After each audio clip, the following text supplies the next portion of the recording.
And we're Okay, here. we're live. Toast it up. All right, toast it up, fellas. Gosh, y'all know what Nah, I it don't even is. worry about it. You know what I'm saying? Yeah, Hey, why you man. upset, man? You know. Oh, we having some issues, fellas. All right, hold on. Let me fix it. We having some issues. Coming back. We still live though.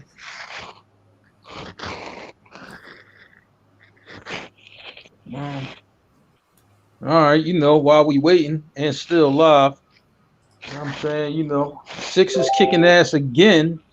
You know what I'm saying? We up 14 on the Bulls. Bulls supposed to be the best team in the league. That's what somebody told me. I don't know who told me that. What quarter is it? You know what I'm saying? Right up at halftime. You know what I'm saying? About halftime up 14. You know. Just like, man, three starters out.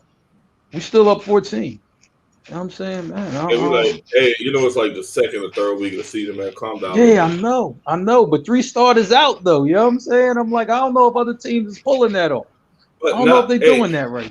what's up, OTC? Now that we on that topic though, man. What's funny, Mark? It's people's willingness to give Ben Simmons a pass. I saw Yeah, that I quote know. You know what I'm saying? in You know, sports and shit. I'm gonna say like this for the people who, especially the people in SNS, right? Listen, the old school that I used to be a guidance school counselor at, it's still there, right? I can call them and have them hire you. And let's see how you want to deal with some mental health there in Philadelphia. You know what I'm saying? Yeah, yeah. I don't think y'all sign up for that. Y'all sign up for the Ben Simmons mental health, but the real mental health that people really actually go through, they won't sign up for that. Nah. You know what I mean? They don't want that. You know what I'm saying? You know what I mean, Stacks? They don't want the real side of it. They just want to, clickbait and ESPN articles and stuff like that. They don't actually want to Well, deal with it for real. my thing is you got players, Calvin Ridley, Naomi Osaka. Typically, they step away from the sports. Mm-hmm. But in a day and age where if you don't report and things like that, you you lose money. You Yep. know, to me, it's just Mm. and it's kind of a slippery slope when we talking about mental health. Yeah. Because that's that card. That's that thing that you really don't want to say. Oh, whoa, you faking it or whatever. But at the same time, you got the ones out there that's kind of disingenuous. Mm-hmm. Um, and I don't know, man. I don't know. I Makes don't it know. hard on somebody who might actually have an issue. And that's what's going to be the problem. When so many guys, you know, are really going to scream mental health, and then somebody who actually really has an episode, a panic attack, a nervous breakdown, or whatever. And I'm just like, this is why it's not cool to do this. Like, if you're really not having that much of a problem, you know, and somebody's really going through it, like, yeah, look, I got a loaded gun in my hand. I'm all alone and I'm depressed. You know what I'm saying? It's gonna be somebody like that, and then people, oh man, well, he's acting like this guy, he's acting like that guy. You know what I'm saying? And then something happens. But let me So ask be you this. careful with that. Let me ask you this, so to be fair. I know that Danny and Paul had posted that the Sixers holds just much liability as Ben Simmons as far as this whole situation. What do you think about that? No, not as much. Now, could they have made a move? I guess. Yeah, I mean, they weren't obligated to trade him. And you definitely correctly pointed that out. You know what I'm saying? Like, if you're the general manager, your job is to get the best deal, not the first deal, not a deal you might not like. Job is to get the best deal. You know what I'm saying? That's your job. Well, You know what I and mean?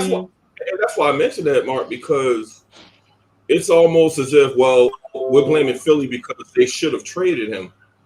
They have no obligation to trade him, and this is a business at the same time, so they're going to obviously Hmm. look for the best deal. I mean, you have some folks out there that be like, well, if they don't want to deal with him, they should just cut him. But I mean, that ain't good business. You know what I'm saying? Mm-mm.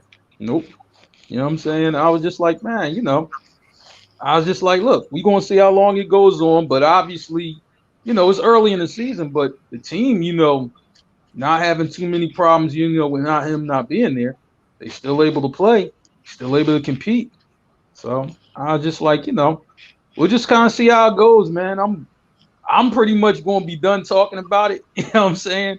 Until he either shows up or he's on another team. I'm kind of washing my hands with the guy personally, just let it be what it be. And it's just like, oh, the Philly fans, they were too rough on him.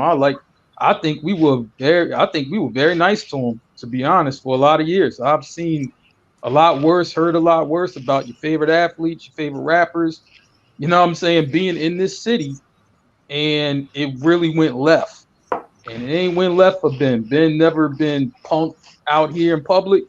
You know what I'm saying? People, weren't mean to him in public or nothing like that. So I don't really understand the fan part, because I'm like, if you want to hear some real stories, you know what I'm saying, you can ask me. I can guarantee you I can pull up, for some stuff about your favorite, for your favorite people coming to this city, playing in this city, and it went left for them. That didn't happen to Ben. I thought we treated him fair under the circumstances. But anyway, but let's move on. I know we got some icebreakers. I'm interested to hear, all of them. But you know what? I'm gonna go first because mine's is pretty mild. I want to get the stacks. You know what I'm saying? I know Merv got something crazy, but I'm gonna go first. Icebreaker. This is real. This is kind of mild, but it's a good thing. Mikey Williams, the high school basketball player, just signed a deal with Puma. This is the first of its kind that a high school athlete had signed a mega deal like this. I'm gonna tell you, the thing is, when you think about this deal and you think about him being in high school, I'm like, man, I'm gonna say like this: you gotta be proud of the OG LeVar Ball, because he's the one that got this whole thing rolling for these guys to be able to get their money and do what they need to do. You know what I'm saying? I don't even think none of this would be on the table without LeVar Ball. You know what I'm saying? And he has to get his props again. Now, here's the part that I really want to get to. I love the deal that he signed. He's coached by his father, by the way. Shout out to, for Mikey Williams' father. And another thing, they formed their own team. So they're just playing competitively against the best high schools in the country. Now, here's my problem, and I'm going to call out ESPN and all y'all high school rankings. Y'all pushing him down the rankings because I think it seems like because he's doing his own thing and he's not following tradition, like they did to LaMelo Ball. By the way, they did the same exact thing. You look up LaMelo Ball, he's ranked 10th, then he's ranked 20th, then he's not even ranked. I'm like, you're telling me, telling me it's 100 high school players better than LaMelo Ball, and I was talking then. You know what I'm saying? That proved to be extremely wrong. You know what I'm saying? Right. But they put Mikey Williams was all the way up at number 1, and then all of a sudden he starts sliding and sliding and sliding, and I'm just like, just because he's an individual and wanted to do his own thing. And you know where that kicked off? When he said, you know what, going to a HBCU sounds like a pretty good idea. The moment he said that, they started lowering his name because he ain't gonna follow the tradition. Mm-hmm. And guess what? He don't have to. And now that these deals came in place and he able to get his money and cash out right now, I'm just like, yo, you know what? Don't try to damage, what he's supposed to be, at the NBA level. Don't try to push him down, his draft stock down. He's eligible for the 2024 class, but don't try to sully his name just because he ain't doing what you want him to do. Shame on you, ESPN, and shame on them other basketball rankings. I seen these high school players play. He's the best. Now, if you want to debate whether him or DJ Wagner, that's DeJuan Wagner's son, out in Camden, are the best, that's fine. But you telling me it's 15 other guys better than Mikey Williams? You must be smoking crack if you think that. Mikey Williams he out of there. He out of Philly, right? No, Mikey Williams. You know what I'm saying? I want to say like, he played in Cali. and now his dad started the school, I think in North Carolina. He's I in think Charlotte. for they run it. Yeah, they run down to North Carolina. They ran You to know. they was in Charlotte over there by over there close to Concord area. Okay. Okay. Yeah, Yep. they was out there. Yeah. Yeah. Neck of the woods. Yeah. Yeah, So Yeah. I'm proud of the young fella. Him and his dad, you know what I mean, for making moves, and it kind of reminds me of how LeVar Ball did, with his boys. So salute to the Williams, you know what I'm saying? And I was just like, man, I'm continue, to watch their journey. I know my nephew's gonna want the sneakers when they come out. I will be glad to buy them a pair of those. You know what I'm saying? Just to support the cause. Pumas. I would never rock Pumas. You know what I'm saying? I'm all for that young man making that money. And my thing is that as much money as these kids make for high schools, for that matter, top prep programs, we know the tremendous amount of revenue that these kids drive at the college level. Right. So why not? I mean, Yeah. I'm happy. I don't give a fuck who mad about it, but all I can say is get your money. You're right. I mean, I was one of those ones. I thought LeVar Ball was crazy when he came out talking crazy about his kids and all that shit. But I ain't got no problem meeting Crow. Because LeVar Ball, he did what any good father would do. My son's this, that, and the third. And they got 3 sons that's in the league or whatever. Yeah. I mean, they ain't half bad. What could you say though? Right. Yeah. 2 out of 3 balling right now. No pun intended. Yeah, two in the NBA, 1 in G League. I'm just, they all professionals, man. You know what I'm saying? You said that was going to happen, and it did. Absolutely. So I'll go next, man. My icebreaker. Mine kind of extending into the realm of basketball. I kind of wanted to talk about. I didn't want to talk about it, but I kind of do. It's Pippen, man. Scottie Pippen, man. You guys know I'm a huge Pippen fan. I've always been a Pippen fan from day one. But man, Pippen is starting a trip, man. He's on this campaign trying to sell his book, and he's really shitting all over MJ, man, like crazy. It's sad because he's using certain words and certain things like buzzwords to get the attention of the masses when he's talking about how Jordan did the Last Dance doc just to show people that he's still better than LeBron and things of that nature. And although I do not agree with Stephen A. Smith all the time, I probably never agree with Stephen A. Smith. But Stephen A. Smith made a valid point. He said, with Mike's ego and who Mike is, he has no reason to ever believe that LeBron is even close to who he is.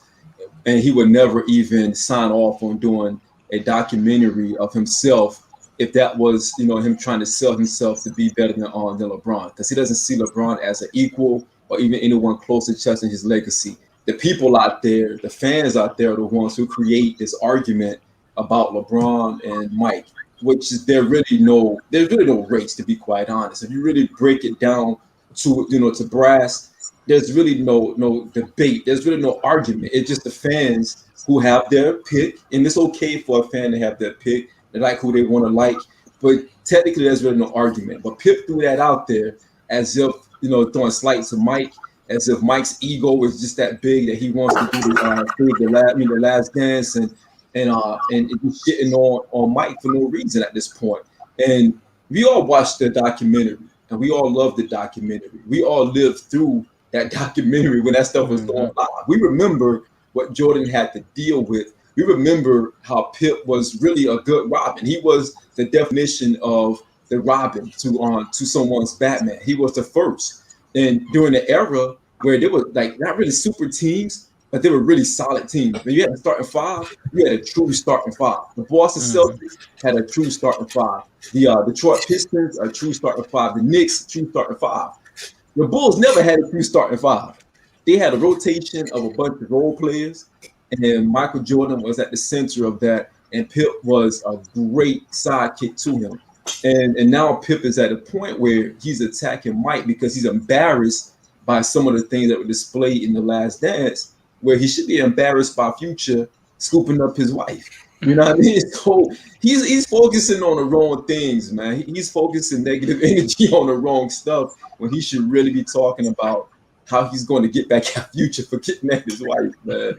So I don't know if you guys had a chance to read up on some of that stuff. It actually was buzzing a lot the past 48 hours. Yeah.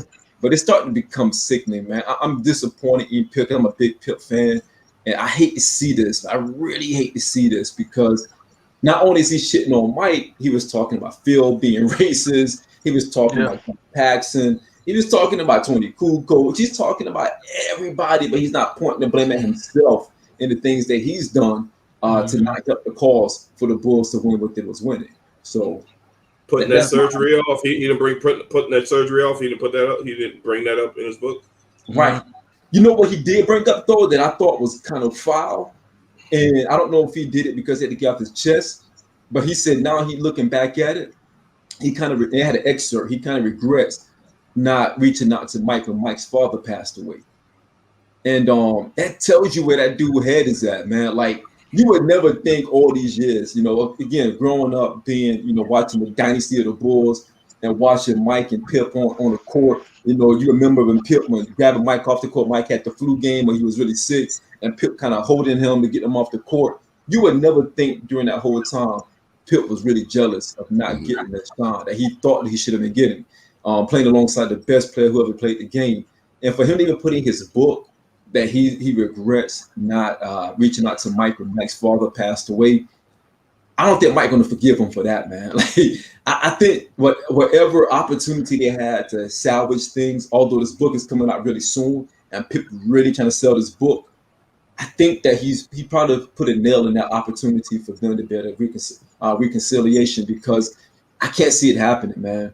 And I wonder if Clutch Sports are actually co-writing this book as well to help LeBron's legacy. You know what I mean? Because that's all Pip is doing. He's trying to knock down Mike a peg or two. At the same time, he's trying to bring LeBron up, in my opinion. So let me ask you this: is Pip strapped for money? You know he is. He signed bad contracts. Well, and probably blew through some money too. You know, on top of that. My thing is, I mean, Pippen is wrong, but I got a theory as to why he's doing what he's doing. Because I mean, what better way? I mean, you got the era of the LeBron stands out there. So what better way to sell books than to make most of your book content as far as shitting on Jordan? I mean, that's going to sell. Right. Yeah, I mean, it is. Right. It just is, in my opinion. It's unfortunate that everything that they did as far as basketball and that dynasty that they had in Chicago, it's unfortunate that after all of that, and another reason I feel that way is simply why now? Why 25? But what's 20 years? 20 plus years later, why now? You know? Yeah, and harboring this kind of energy. Wow, I mean, I'm like, you know, the Bulls were over in what, 98. Yeah, one of the greatest dynasties in basketball history, and now you salty. We're talking, I mean, almost 25 years later, and you're coming out with this type of rhetoric, this type of venom for Michael Jordan. I'm like, man, that means you had this brewing, you know, for a while, and maybe didn't know how to get it out. And then it's just like, yo, you know, somebody came to you and just like, look, I got a check for you. You know what I'm saying? Just go ahead and spill it. And you just like, man, I would have spilled it for free, but if you gonna pay me, you know, it's just it's uncalled for. You know what I'm saying? I'm like, every team from high school, college, pros has their adversity. You know what I'm saying? Any team, if you've ever been a part of a team, it's gonna have some adversity in it. But it doesn't mean like, oh yeah, you know, years later, you know what I'm saying, let me slam, you know what I'm saying, whoever I play with. You know, it's just uncalled for to me, you know? Right. Yeah, it's sad, man, because again, I'm a huge Pippen fan. I thought that, you know, with Pip and Mike being like, you know, the dynasty that they helped create it. I'll be honest, I think if Mike did not have Pip, if he would have had another player that was decent, I don't think you would have still stopped Michael Jordan. I'll be honest with you. And again, that sounds crazy because you can't really say the Bulls' legacy without adding Pip too, because he played a huge, huge role He was one of the first two-way players before we identified what a two-way player was. Play defense, rebound. He can bring the ball to the court. He could really do it all on the court.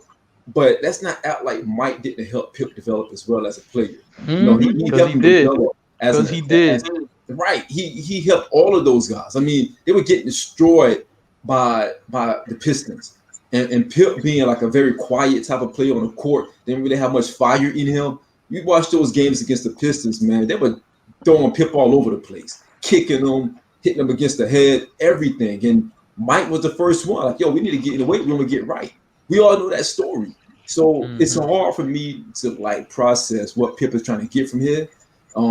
Like again, it could be a money grab. He could be really hurt because his anger, his hurt, whatever goes way back. For him to acknowledge the fact that he didn't give Mike a call after Mike's dad passed away, that's some built up hate right there that he has. And it's starting to finally come out now. It's coming out piece by piece. Again, he may have Clutch Sports in his ear saying, yo, say this, say this, say this, shake it up a little bit. You never know, man. You think Clutch Sports giving them all kickbacks? Man, Clutch Sports getting everybody kickbacks right now. Shoot, as much as they doing, you know what I mean? Shoot, Clutch Sports, they doing way too much right now. Way too much. I was like, man. This is my last thing. They even had a report today, just before the show came on, that Dame was in LA with LeBron over the summer. They were trying to convince him to come to LA before they went to Westbrook. So again, Clutch Sports got their hands in everything, and they were talking about the record deal and everything about his rap career, how they can help out with all of that. Yo, Clutch Sports got their hands in everything, man. I think that would be a good landing spot for Dame, to be honest. If you really want to look at it, yeah. Of course you would. That's my personal opinion myself. He'd look good in purple and gold, in my opinion.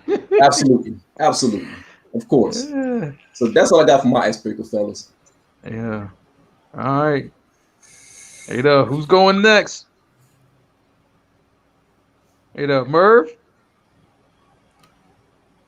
What you got for us, homie? Shit, I could go. I didn't pick I picked the old one, man, and just the I was saying we didn't get a chance. It was talked about a lot, but we didn't talk about it on here. I ain't gonna talk long because we only got 4 minutes left to 8:30 for our main topic, but. Somebody the Jada and the Will shit, man. Somebody tweeted and said, everything I've learned about Jada and Will Smith marriage, I've learned against my will. Shit. And that's some real shit. Like nobody they don't have paparazzis that's following their ass, trying to record every fucking thing that they say, that they do. Everything we learn has been against our will. And Jada Pinkett was saying shit, but when she get backlash, then she tries to get her feelings, or she tries to feel some kind of way. Or when her words gets misinterpreted. If you don't want your words to get misinterpreted, if you don't want to feel like you gotta come and defend yourself, then stop talking about your personal shit. You're already a fucking celebrity. So people are already looking for you, already looking for a story. You giving us goddamn stories. And here's the other thing. People are like defending Jada. If this shit would flip and Will Smith had a fucking entanglement, or Will Smith is saying shit to give the fucking media storylines, that motherfucker would be getting buried right now. Motherfucking buried. So that, I ain't gonna talk long on that shit, but I just at least wanted to acknowledge that shit. Like that tweet said, we learning all this shit against our will. We're not asking for this shit. We're not even looking for this shit. You putting this shit out there, so we're talking about this shit you putting out there for our perspective, and you feeling some kind of way. Stop talking. You made entanglement a fucking a motherfucking thing. Motherfuckers don't even call it situationships no more. We call it entanglement. And we trying to fuck with somebody with no strings attached because I got somebody, it's called entanglement. You created a goddamn word. Absolutely. That might be a good segue, to be honest with you. I need to speak on this really, really quick because to your point, Merv, Jada has been getting outpouring of support. I don't know what it is, man, but I don't. Boy, she is getting defended to the death, and you got people out there, Mark, like Future. They get killed for being toxic, being this, being that, but the level of excuses that people are giving Jada Pinkett, Will Smith, whatever the fuck you want to call her, it's laughable because, like you said, Merv, if it was a dude, if it was Will, it would be burying him, man. It's funny to me, but she is getting. Y'all don't need to worry about them. Like you said, Merv, we're not worried about them. This shit comes to us via social media. I can't help what the fuck I see when I scroll. I guess I will. You know, like, it's just all about I got time today. Motherfucker, seem like you have time all the time at that red table. Yeah, you always got time. I mean, what the fuck, man? Why you mad that we seeing the shit you putting out there and commenting on it? Like, right. But it's crazy. That's a good one. That's we need. Can we let this one breathe a little bit, man? Because I think we gotta let this one breathe a little bit, man. I mean, let me do mine really, really quick, man, because we almost at the halfway point of the hour where we bring people on. Let me go to this real quick, man. Make mine quick, huh? Okay, got it. Okay. We have to go back. So we got came back today that Aaron Rodgers contract COVID. Not really a big deal. A lot of athletes been getting it, this, that, the third. It's like far and few between now cases going down nationwide. But the funny thing about this one is that Aaron Rodgers lied about his vaccination status. His vaccination status, it was a play on words. When they asked him, he's like, yeah, I'm immunized. So you got people that's defending it, you know, the anti-vaxxers and all these motherfuckers that don't think people should get vaccinated, which is fine. I think it's a personal choice myself. But Aaron Rodgers needs to get the same treatment that Kyrie Irving is getting as far as the vaccination thing, in my opinion. And he's not going to get that because he's a straight white male, and we know that, you know, there's privilege that comes along with that. But it's selfish, in my opinion. Granted, I mean, it's a personal choice, but at the same time, you're coming out. It comes out. You came back with super set spreaders. That's what I call them, Neil. But going into a key game now, mind you, Kansas City ain't who Kansas City is falling off, or they playing bad right now. But he's going to miss that game, so we don't. I just think it's really, really funny that I want to see him get killed, like people are killing Kyrie. Mm-hmm. You know? Yeah. I don't like him.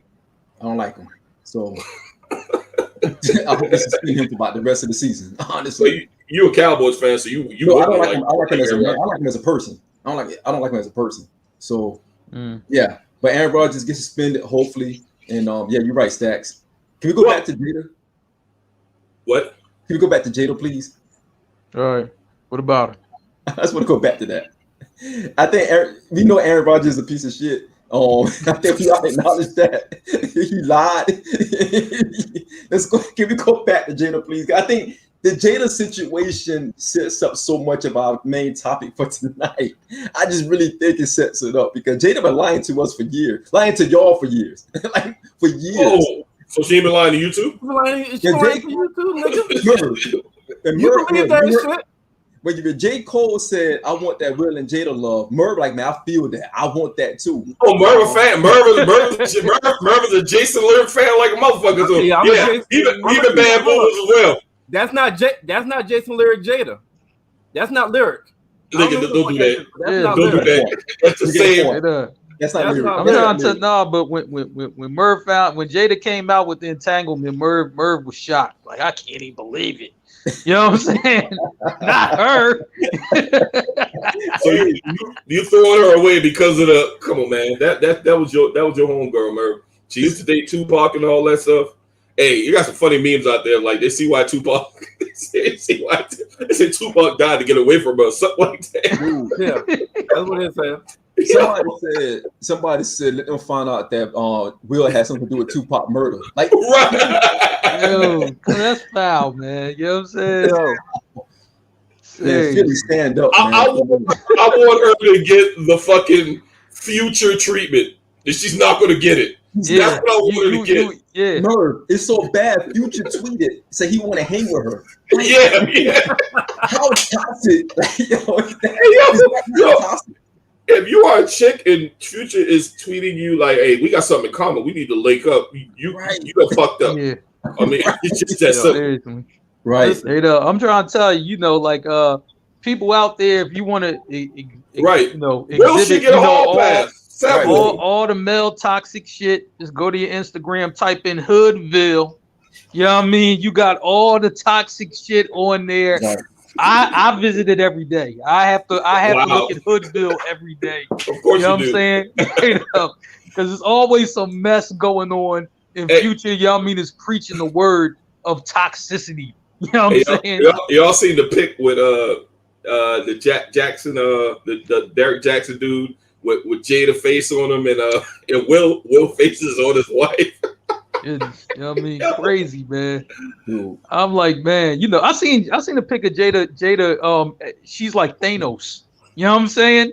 You know, and she got all the Infinity Stones. She holding up the hand, like, I'm like, oh my God.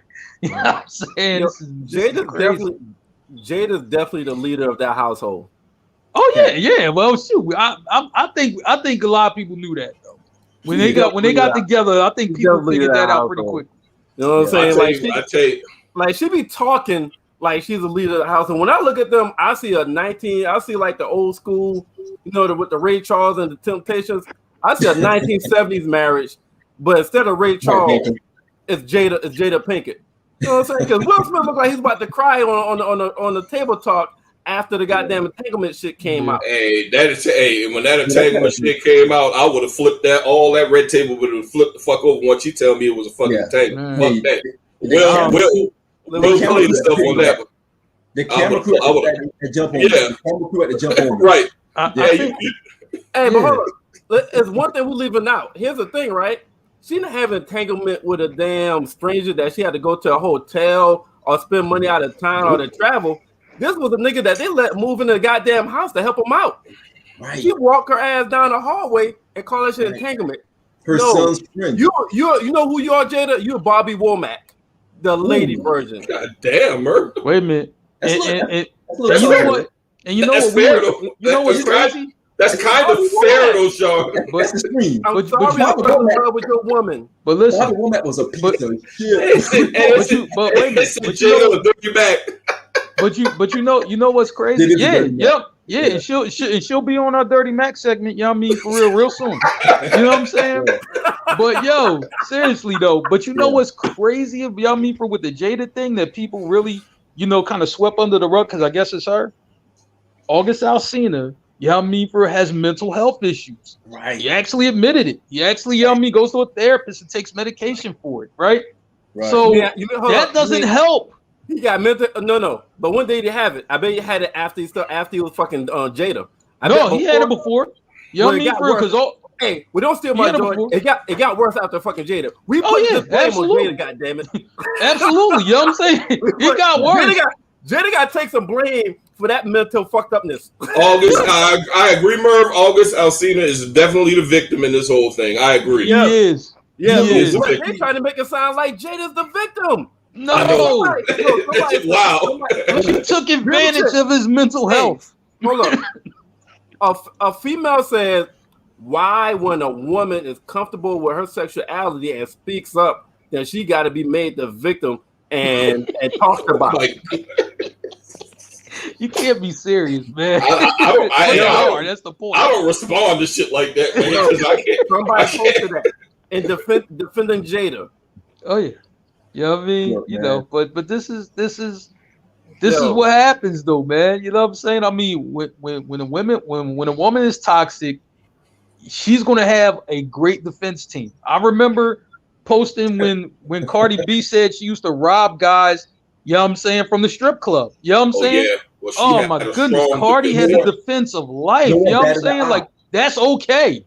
Right. That's okay. You know what? They shouldn't have been trying to get some from her anyway. You're in the strip club. That's what you're supposed to do. Hey yo, Mark, Mark, that is definitely some Bill Cosby shit. But I guess people don't want to have that conversation. I mean, when you come out openly and say you drug motherfuckers, yeah, Right. you know, shit like that. They said, I think my favorite thing, man, my favorite thing, especially from the women in Philly that I heard about it, right? Boy just got caught slipping. Boy got caught slipping. Wow. You know, I'm like, wow, okay. You know, man, good luck to you single guys out there. Have fun. Yeah. Mark have fun in these streets, man, because it's wicked out in that motherfucker. Yeah, man, Man, real. Hey, I mean, man, you know you what I got do? to know how to maneuver in these streets. You really do. Mark, Seriously. Mark, we already know how to maneuver. We got to follow the Jada Pinkett blueprint. Every female we approach, yo, babe, I just want entanglement. See how that works. so there you have it. Jada Pinkett has enabled ain't shit niggas everywhere. So there you have it. Listen, that's all you gotta do. And the minute, and Mark, the minute they are the one curse word, you like, hold up, you was okay when Jada Pinkett did it. Yeah. Absolutely. It's never fun when the rabbit got the gun. Nah, exactly. Nah, it was good not for at the all. goose. It's good for the motherfucking gander. Mm-hmm. Wow. That's the new one. That is the new Dirty Macaroni. Merv will get all kind of hate mail off of them after the comments he just made. Hey, Oh, definitely. Share with the group though. I like it. I like it. Continue to say shit like that. I love it. Yeah, I support it. Y'all know I don't give a fuck though. We know this. That's why I love it. We know. Yeah. Hey, shit. So let's go ahead and segue. Since we're talking about a black family, let's go ahead to the main topic. I'll post this, and then we're gonna bring our Beck on, and then we bring our guests on later. So the main topic, since we're talking about a black family just now, the black family structure in decline since the 1960s, and the home effect. And we want to talk about why did that happen, and how did we get from a strong black family structure to today's current structure. So I got a couple of things. All right, let's go ahead and bring Becca on. What's up, everybody? What's happening? Party people in the building. What it do? Bro, y'all have me back here laughing about Jada. That right there, that's a whole part in itself. It is. It really is. You know what I mean? It sounds like it is. I just thought it was a great icebreaker, but shit. Yeah. And you know what? She's very much so the new. She's a predator. I'm gonna say it. I'm just going to say it. She's a predator. There you go. You know what I'm saying? Because I'm sure it ain't just August. I'm sure it's not just August. He's the only one that came Nah. I'm sure it's not just. Yeah. No. Hey. It's every goddamn month. It's August, June, July, September, October, November, December, January, February, March, April, May, June, July. It's so crazy. You gonna have opportunity that she gets to embarrass Will, she takes it. She has been embarrassing this nigga since the red table was created. Like, just burn that table. Baby, we don't need. I tell you, I would have been done flipped that fucking table over. Like, you can't bring me that shit. You know what? See, I feel bad because all I'm trying to do is get the King Richard. I just want to watch King Richard. We'll play Richard Williams. You know, and it's like I can't even get to that. You know what I mean? I gotta deal with this shit. I don't even want to watch it, Mark. Yeah, you're right. All I'm gonna think about is how Jada playing this man. Like Will Smith, if you're listening, if you're watching this pod, just go ahead and cheat, bro. We're not gonna be mad. Just go ahead and cheat openly. Several hall pass, brother. You gotta cheat up. Cheat up and openly. We're not gonna be mad at you, Will. We will forgive you. Yeah. And Will, any motherfucker say something to you, you're like, yo, it was just entanglement. The remix. What the fuck can they say? Not a thing. Will. Will, just come back to Philly, man. You've been to LA. You know what I mean? You've been to LA, man. Just come back to Philly, man. We get you right, man. Get back to being grimy. We get you right. You know what I'm saying? We get you right, man. Trust me. You know what I mean? For one trip to the bar with me, you're gonna be set, Will. Trust me. You good. You know what I mean? You be set. You might get chlamydia, Estelle, but you're gonna have the time of your life. You get the mark. Yeah, you good. You know what I mean? For real, promise. You good. He will definitely get you with it if you go back to Philly. Yeah. Hey, the Mark be on Dirty Mac shit. Yo, nigga, just go get the shot. Right. You know, if anybody asks you like, yo, man, what's wrong with you or whatever, man? Hey, look, man, you know, it's that COVID thing happening, man. You know, I gotta get my booster. That's a terrible STD prevention tactic right there. Damn. Go get that COVID shot, man. You be all right. You know what I mean? You'll be fine. Get the shot. Take some CMOS. You could be all right. Hey, listen. Unless y'all try to be on this pod for 4 hours, we got to go to the fucking main. Right. Let's get to it. Let's get to it. Because I already know this. All right, so I'm gonna start the fuck back over because Jada. Now you fucking up our shit, Jada. Fuck you. Right. Come on. We can't even start. We can't get to our fucking topic because your fucking table talk ass. Right. It will no disrespect. We defending you. Right. Not really. All right, so we're gonna start back over. Goddamn it! Rewind. I've been talking about the family structure decline since the 1960s. The home effect, right? So I got 3 things I'm gonna read to get it started. I'll get your minds started. Start working this shit. Okay. Get your mind great. And my rims are spinning. Just know that just working just like them. The rims that is. So check it, right? In 1960, Brooklyn, stand up. Jay-Z. Sorry. Bars. My bad, Sean. All right, so hold on. All right. So in 1960, roughly 74% of whites were married, and the rate dropped to 56% in 2008. All right, that's a big drop, but not compared to the plummeting marriage rate for blacks. In 1960, 61% of blacks were married in 1960, but by 2008, it was only 32%. Blacks also get divorced more often and remarry less frequently than whites. All right, here's another one. This trend cuts across all the major racial and ethnic groups, but has been more pronounced among blacks. Fully 36% of blacks ages 25 and older had never been married in 2012. That is up from 9% in 1960. So that's in 1960, it was only at 27%. All right. For whites, the share of never married adults has doubled over that same period. In 2012, 16% of whites had never been married compared to 8% in 1960. So even though it doubled, blacks was still double that. This is just a chart right here that shows non-marital birth rates, meaning people that have it that wasn't married was having kids.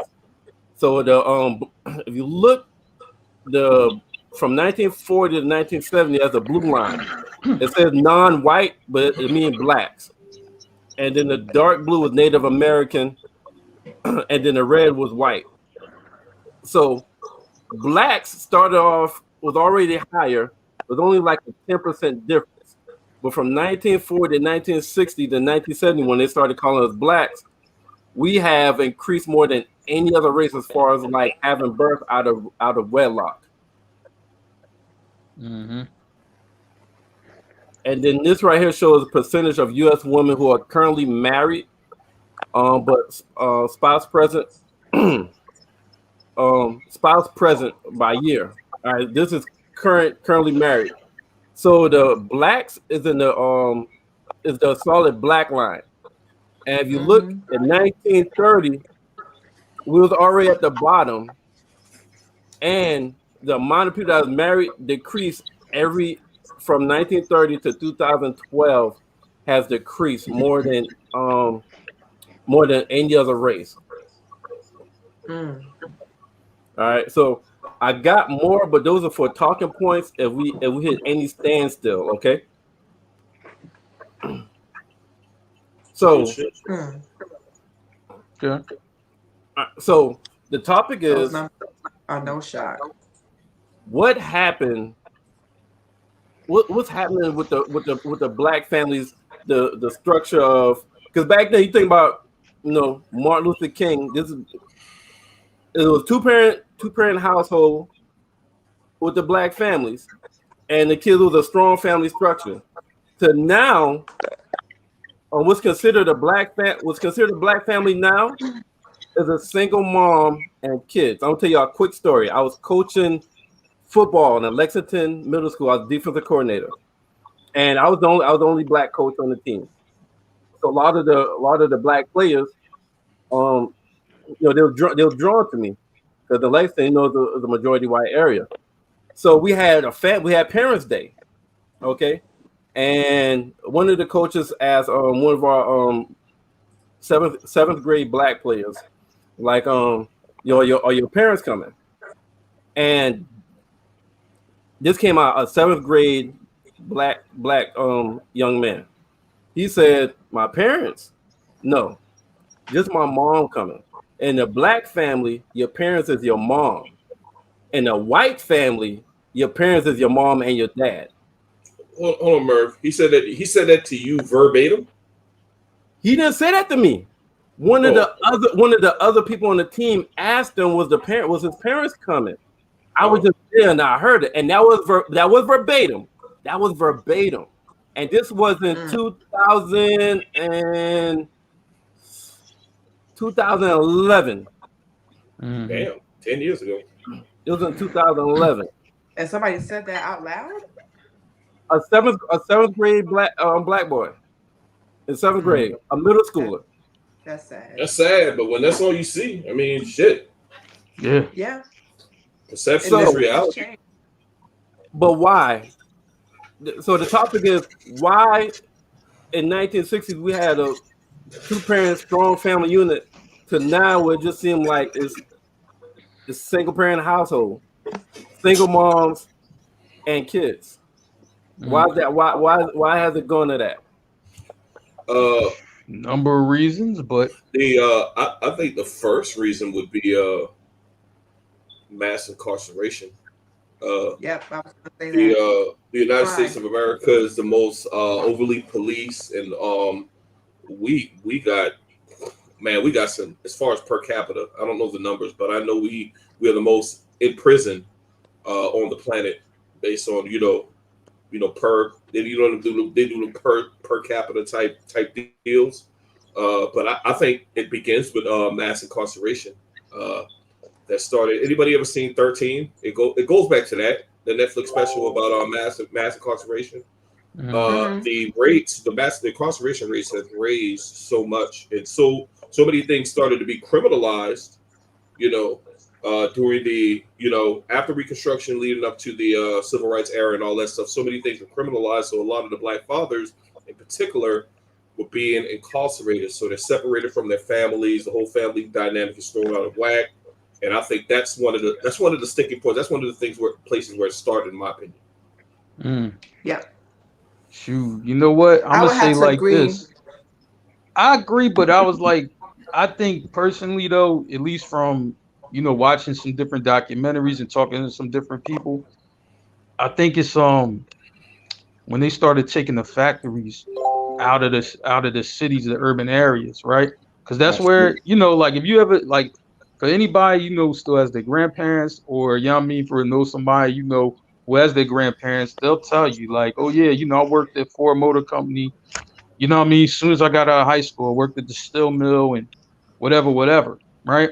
They took all those good factory jobs out. They have retirement, pensions, benefits, all of that stuff, right? So that was a way, with a black family, and they had the black infrastructure to go ahead and do their thing. Like, this is my family. I take care of them. This is where I work. This is how much money I get. This is how much I raise up each year or whatever, or quarterly or whatever. And once you took that away, then it's just like, okay, what I'm gonna do? And then they didn't have that, for the next generation coming up. So when they didn't have that, it was just like, all right, we got to figure another way. But that was like built in. You know what I'm saying? You went to high school, they had trades in schools and everything like that. So you already knew how to do some stuff. So boom, once you got to the factory, you know what I'm saying? You already kind of was ready to work. Now, it's like, it's not like that. So I'm like, man, you take away the economics from, you know what I'm saying? I'm not going to say every black person, but, a group of people in certain areas, what's left? You know what I'm saying? And then when they introduce them drugs, you know what I'm saying? I'm like, what if, it's like, well, ain't no job, but I can make this amount of money. I'm going to take the risk, you know what I'm saying? And then it leads to your point, Stacks. You know what I'm saying? The mass incarceration. You know what I mean? Why would it be how would mass incarceration happen if it wasn't no drugs or no money? You know what I mean? That come from the drugs. That part don't even happen without that. Right. So, Mark, and to your point, they started taking out these trade programs out of the schools as well, especially up top. So that, because you can make good money back in the day, even if you weren't college educated, you get you a trade, you're a plumber, electrician, HVAC, one of those type deals. You can still make really, really good money and support your family. If you're doing that for a while, you can retire and do all that shit. So you take those things out of school, you take the factories away, and the industrial shit where people can go in and make pretty good money and make a living for their family. That's gone. So, like what Mark said, you're either going to hit the block, or from depression from not being able to make away from your family, you will be on them drugs. Right. That's what I think. But I think I was gonna mention crime, but also feminism. Feminist movement. I've mentioned feminism because the original thought of feminism was to have equal rights for women. The original thought of it was to be equal to men. But what happens when you are oppressed and you finally get an inch, you take a mile. So instead of the women wanting to be equal, getting equal pay, equal opportunities, equal rights, they went above and beyond and started to create a mentality that they can be better than the man. And including in that means that we don't need y'all for everything. We don't need y'all for your money, and we don't need y'all to help raise children. So being a single mother, unfortunately, through time, has created it's like a notch under somebody's belt, and women have unfortunately and fortunately started to believe to wear single motherhood as a armor, like badge of honor type deal, like a badge of honor. Like, I'm a single mom. Like that's a great thing. It's like you're pronouncing the fact that you are having to raise your child by yourself. A lot of them will think that that is the shit. Like, oh, I'm a single mother. Like, you can't tell me nothing. I'm a single mother. And I remember feeling that way for a short amount of time myself. But once you start to think about it, it really put the man in a position like, well, if you don't need me, then I'm out. I'm gonna go somewhere where I'm needed. And now you have the breakdown of the family. And that has happened for so many years that now most women, some women, let me say some because I know people are butthurt, and they're like, that don't mean all. Some women fucking disclaimers. Just talk. Right. Some women have thought that they can they can continue with life without a man. I think that has played a big part. Hey, Becca, let me ask you. Hold on. Hey, hold on. I'm gonna read. Hey, Becca, I was just gonna ask a question real quick. You know what I'm saying? Okay. Becca, that the feminist movement, right? I'm like, that started, you know what I mean, for what, in the 70s or early 70s or something like that? Or it actually goes back further than that, but it became really, really popular around that time. Okay. All right. So I'm about to read, Beck, I'm glad you brought up a different angle. All right, so I got I'm about to read three more points, and then after I read those, we're gonna bring on the other guests, and we're gonna continue the deep dive. And Beck, I'm glad you brought that up, because that is something that's gonna be talked about, deep dive in as we go forward. This right says Black women, more than 70% of Black women are. This is based off 2010 census. More than 70% of Black women are unmarried, according to the 2010 census. Among those reasons are centuries of laws and customs denying Black people the right to marry, welfare policies, and the prison industry. All right, so that we spoke on that.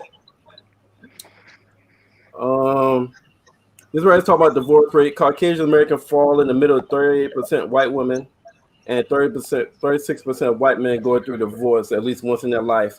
Where black men and women both experience at least one divorce at a rate of 42%. All right, so this is another angle. So according to Data Center of kidscount.org, research shows that in 2015, 66% of African American kids were parented by a single parent. Of course, this doesn't mean that both parents are not sharing responsibility of raising their child, but at this rate, there's an alarming number of children not having a biological two-parent home. I'll read one more thing, and then we'll bring on the next two guests. According to the Census Bureau, from 1960 to 2013, African American children who lived in single-parent homes more than doubled from 22% to 55%. Wow. The same research showed that white children from single-parent homes tripled from 7% to 22% in that same time frame from 1960 to 2013. Even the white families number went up a lot too. Right. So I'll bring on two guests to continue to dive in this right here. Hey, good data, but shit, that shit's kind of depressing. Fuck. Right. When you see it in print, you're like, geez. Yeah. Yeah. All right. This is Ife. Hi, Ife. Hey. Welcome to the Guys Pod. Good evening. All right, and got one more.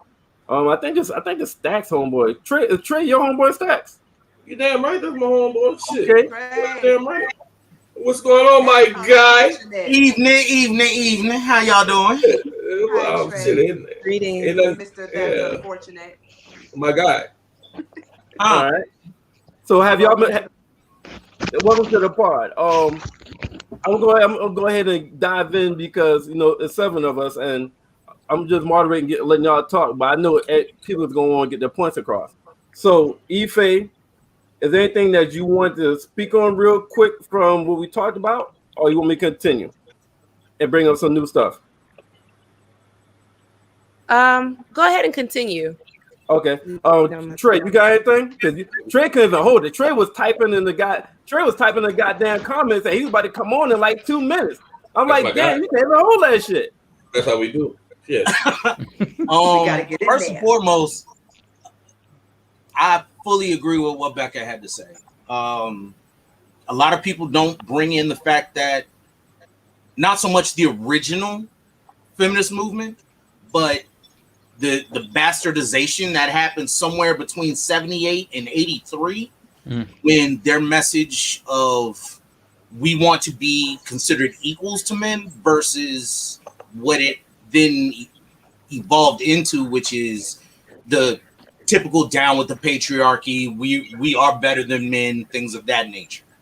When that took place, something she didn't bring up is that the feminist movement was using the stereotype of the strong black single mother raising children, but didn't dive into the fact of, well, why are these women single?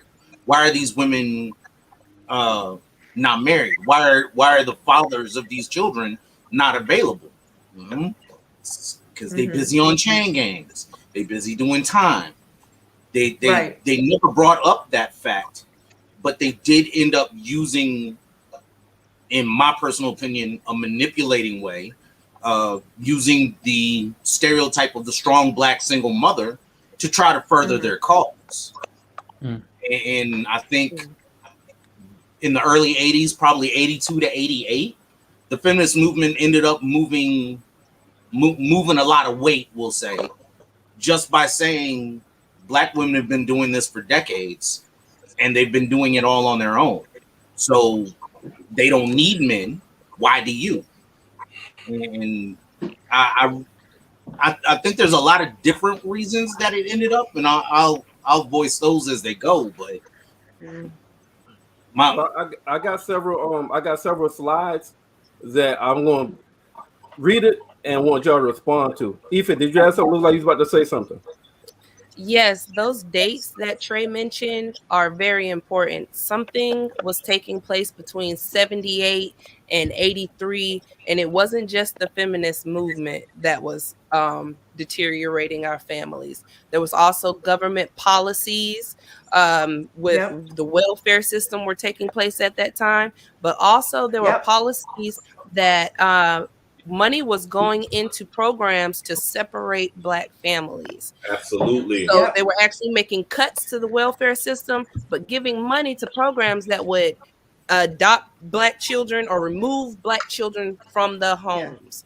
There was also HIV skyrocketing at that time, homelessness skyrocketing at that time. There were so many attacks on the Black family between 78 and that 83 time period that we really need to get into perspective what was going on then, because to be honest, the Black family's been attacked since we've been here, since our involvement here in this country. We've been under attack, but we've always been very good at maintaining family and just picking up the pieces. But something during that time was particularly bad.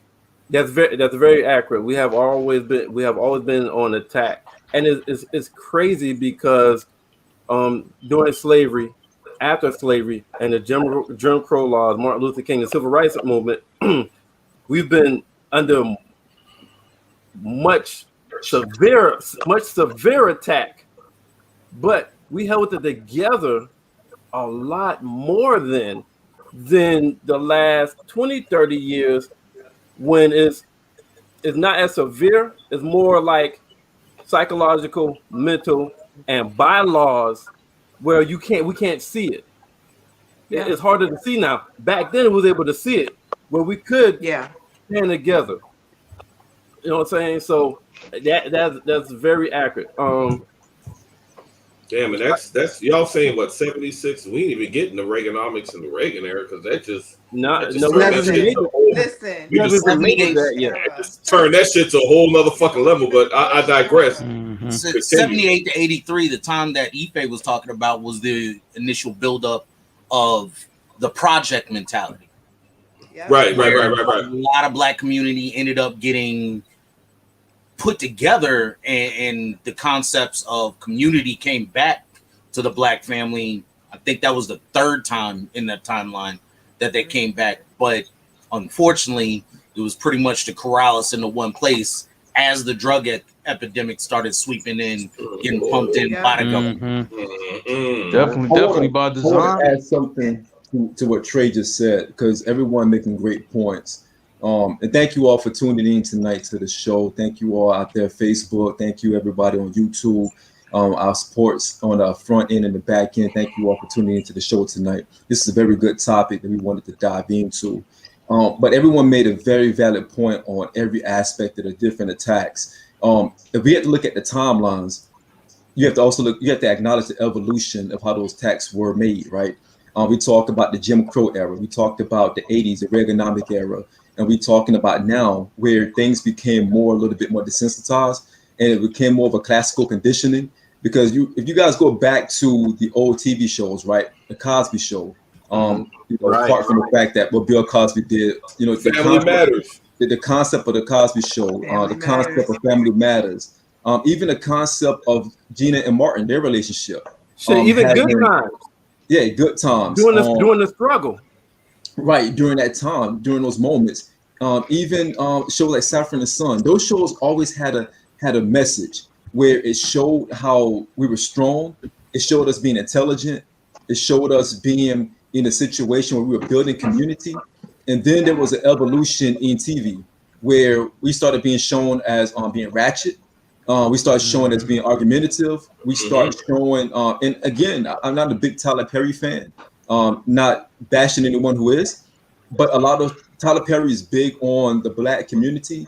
But if you look at a lot of his shows really are very stereotypical, and they're very in the same vein as that that classical conditioning to make us look as if you should not have. And again, I don't want to disrespect anybody and what they do, what they live. That's showing you, but a lot of his shows created a divide. You started seeing more men and men, women and women, and you no longer saw man and woman, children, and people being successful in a household like the Cosbys or like Family Matters and so on and so forth. Family Matters had a father who was a cop.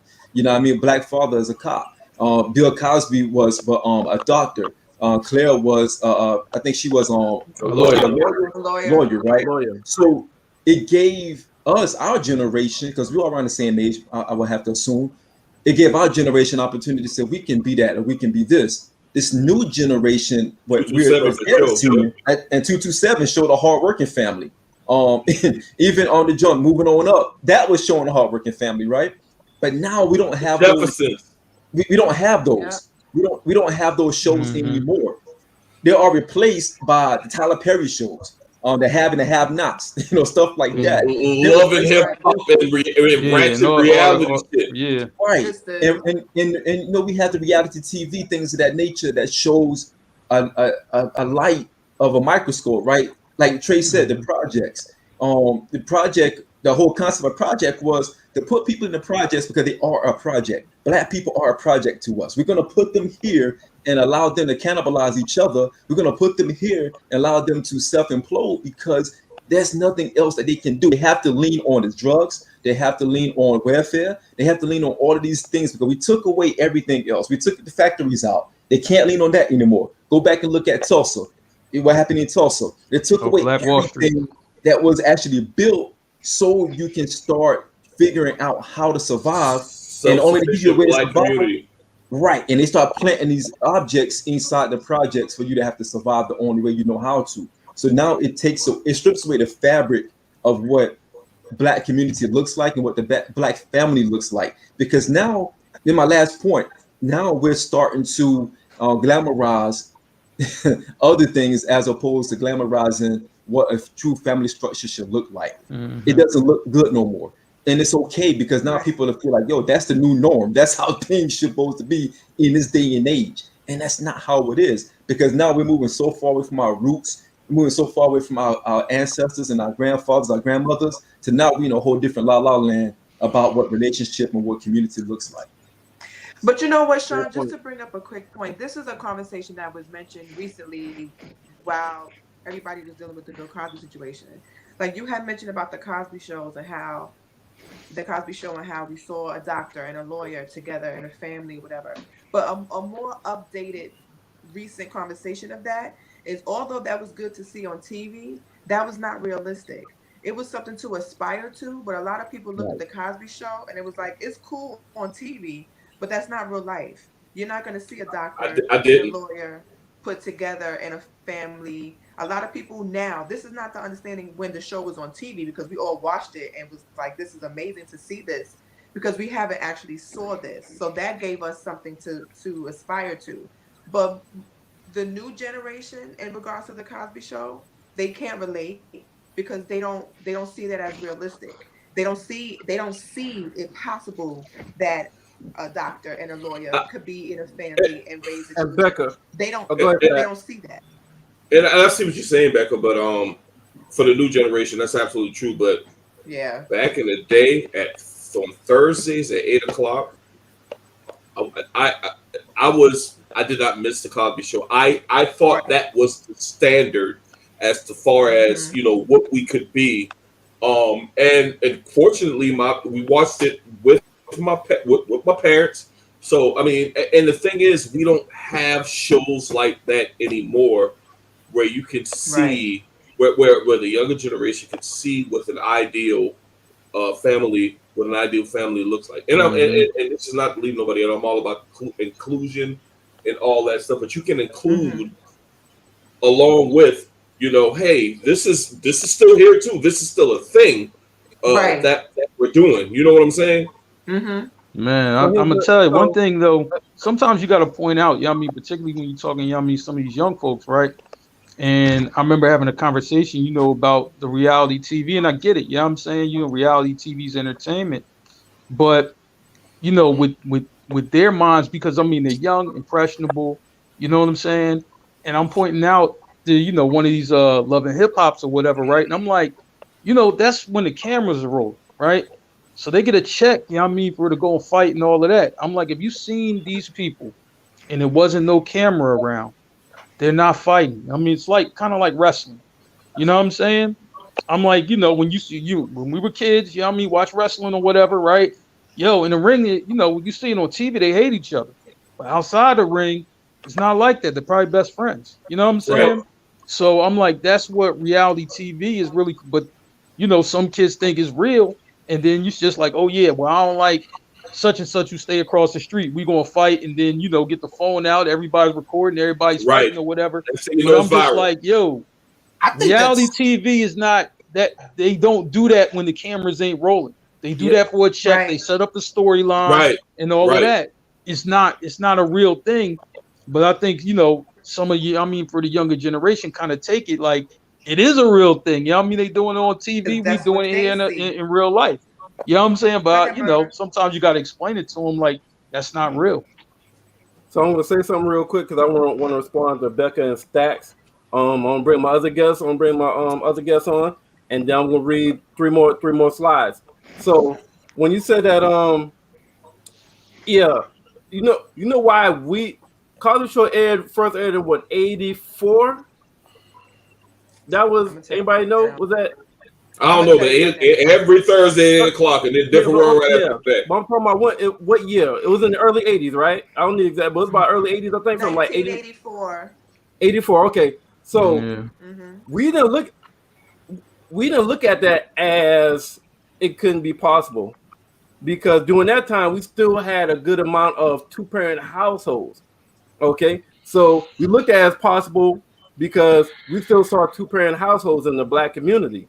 So the only thing we was like, yo, different world told us we just gotta go to college, and then we become a doctor, and then we can find out wife as a lawyer. If you're a female, you look at different world like, yo, all I gotta do is go to college, and then I become a lawyer, and then I can find my doctor for my husband.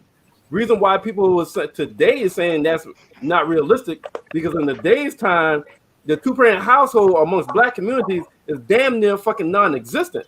So when you look at the Cosby Show back then in 2021, of course you're gonna look at that shit as fairy tale, because we barely see our moms and dads interact in the same room, whether it's for a graduation, whether it's for a birthday party, even something for a common event for the child, is the reason why it looks like a fairy tale now.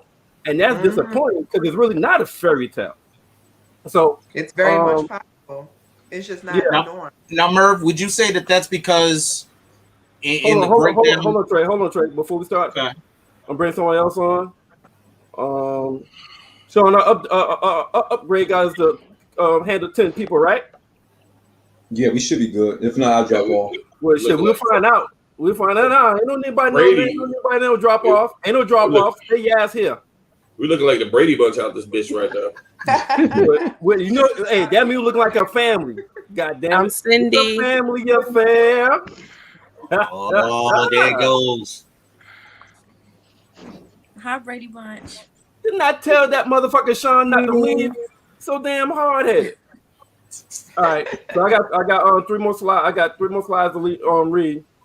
And like I said, this is just to keep our minds thinking differently, so we won't get bogged down in just one thing. All right. All right. So this right here said all racial ethnic groups had more marriages than divorces. Black women were the only group that had a high divorce rate than marriage rate, with nearly 31 divorces per 1,000 married women aged 15 and older, and only 17% marriages per 1,000 unmarried women. So this is to speak on, y'all talk about feminism. In 2012, among workers ages 25 to 34, women hourly earnings were 93% those of men. In 1980, the ratio was less than 70%. So I don't think that's a coincidence where, and compared to 1980 and 2012, where the divorce rate increased. One more, then we're going to start talking again. So among never married adults ages 25 to 34, the number of employed men per 100 women dropped from 139 in 1960 to 91 in 2012, despite the fact that men in this age group outnumber young women in absolute numbers. In other words, if all never married young women in 2012 wanted to find a young employed man who had also never been married, 9% of them would fail because they're not available, simply because there are not enough men in that target group. 5 decades ago, never married young women had a much larger pool of potential marriage mates. Good stats. That's because I don't think marriage is the goal like it used to be. Right. Especially not, I especially not during the amount of years that we have seen the statistics increase in regards to divorces. People want to avoid a divorce so they don't get married, or the things that we mentioned before as to women being able to or wanting to do things by themselves and not feeling that marriage is necessary, not having seen examples of a successful marriage in their family. All of these reasons is why a lot of the times you will have more unmarried people with children struggling to raise their children together for whatever reason, versus getting married, having the baby, and having it and doing it in that order is not even spoken about anymore. I agree. Because, and I want to ask Trey this, because I've heard Trey on the show before. He was talking something similar to this. What do you think happened to that, man? Why do you think that it's almost clandestine to be married? At one point, it was like that was the goal. Man, you find you a wife, and ladies, you find you a good husband, and y'all hitch up. What happened in the black community? In the black community. In the black community. Make sure you say it in the black community. In the black community, right? Like, the black families in the black community. Black families, right? Like, hey, you go get you a good lady or a woman, go get you a good man, and y'all make a beautiful family. And now it's almost like, nah, you can do on your own, sis. Like you hear that now. So I want to ask you, man, what do you think happened with that? I think one of the major breakdowns that took place, especially in black families, is because of the fact that there was that lack of male role models leading up to the time frame that we're talking about late 70s, 80s, because there were no unless you had cable, there were no strong black male influences in a lot of people's lives. I think that led to a lot of kids ending up getting plopped down in front of the TV and letting it babysit them as they grew up. Yes, I fully agree that women in no way, shape, or form should not go out and look for their Cliff Huxtable, to look for their Dwayne Wayne. I fully support that. However, Dwayne wasn't that way when he started at the beginning of the show. Right. Cliff Huxtable did not start as a doctor. I think there was a lot of preconceived notions and a lot of broken stereotypes where they didn't realize or they didn't see the struggle of the family when it was just the husband and the wife, when it was just Uncle Phil and Aunt Viv, and they were growing up, making their way before Uncle Phil was a partner. Okay, but before he had the mansion, when he was still back in Philly, working as a by the hour attorney, when he was still chasing ambulances. It never, that portion of the show never got shown. Right. And I think because there were those preconceived notions, a lot of the breakdown was because of that. Because when men and women were coming out of college thinking, okay, where's my Claire Huxtable? Oh, she's working as an intern this summer. She's working for no money down, living off of the last of her student loans to pay her bills while she's trying to get a paying job at a different attorney. Where's and just trying to survive. Meanwhile, women are looking around going, okay, where's my Heathcliff Huxtable? He's running 418 a week in an ER as an intern and doing the first 2 years of his doctorate, trying to pay off his student loans. So Trey, yes. So, can you elaborate a little bit more? Because right now, I want to make sure I understand. Because right now, so you're saying that they were making shows that created too high of expectations? I'm not saying that the expectations were too high. What I'm saying is everything on the Cosbys, everything on 227, everything on Good Times, everything on A Different World, all that got summed up nice and neat in a 30-minute package. But it didn't show the struggle that happened after the end credits or before the beginning of the next episode's credits. Good Times was a struggle. I understand that. Everything got handled in 30 minutes, though. I understand what Trey's saying. Go ahead. I was just saying that I understand what Trey's saying. There's something about the images of us reflected in the media. You can watch them over time.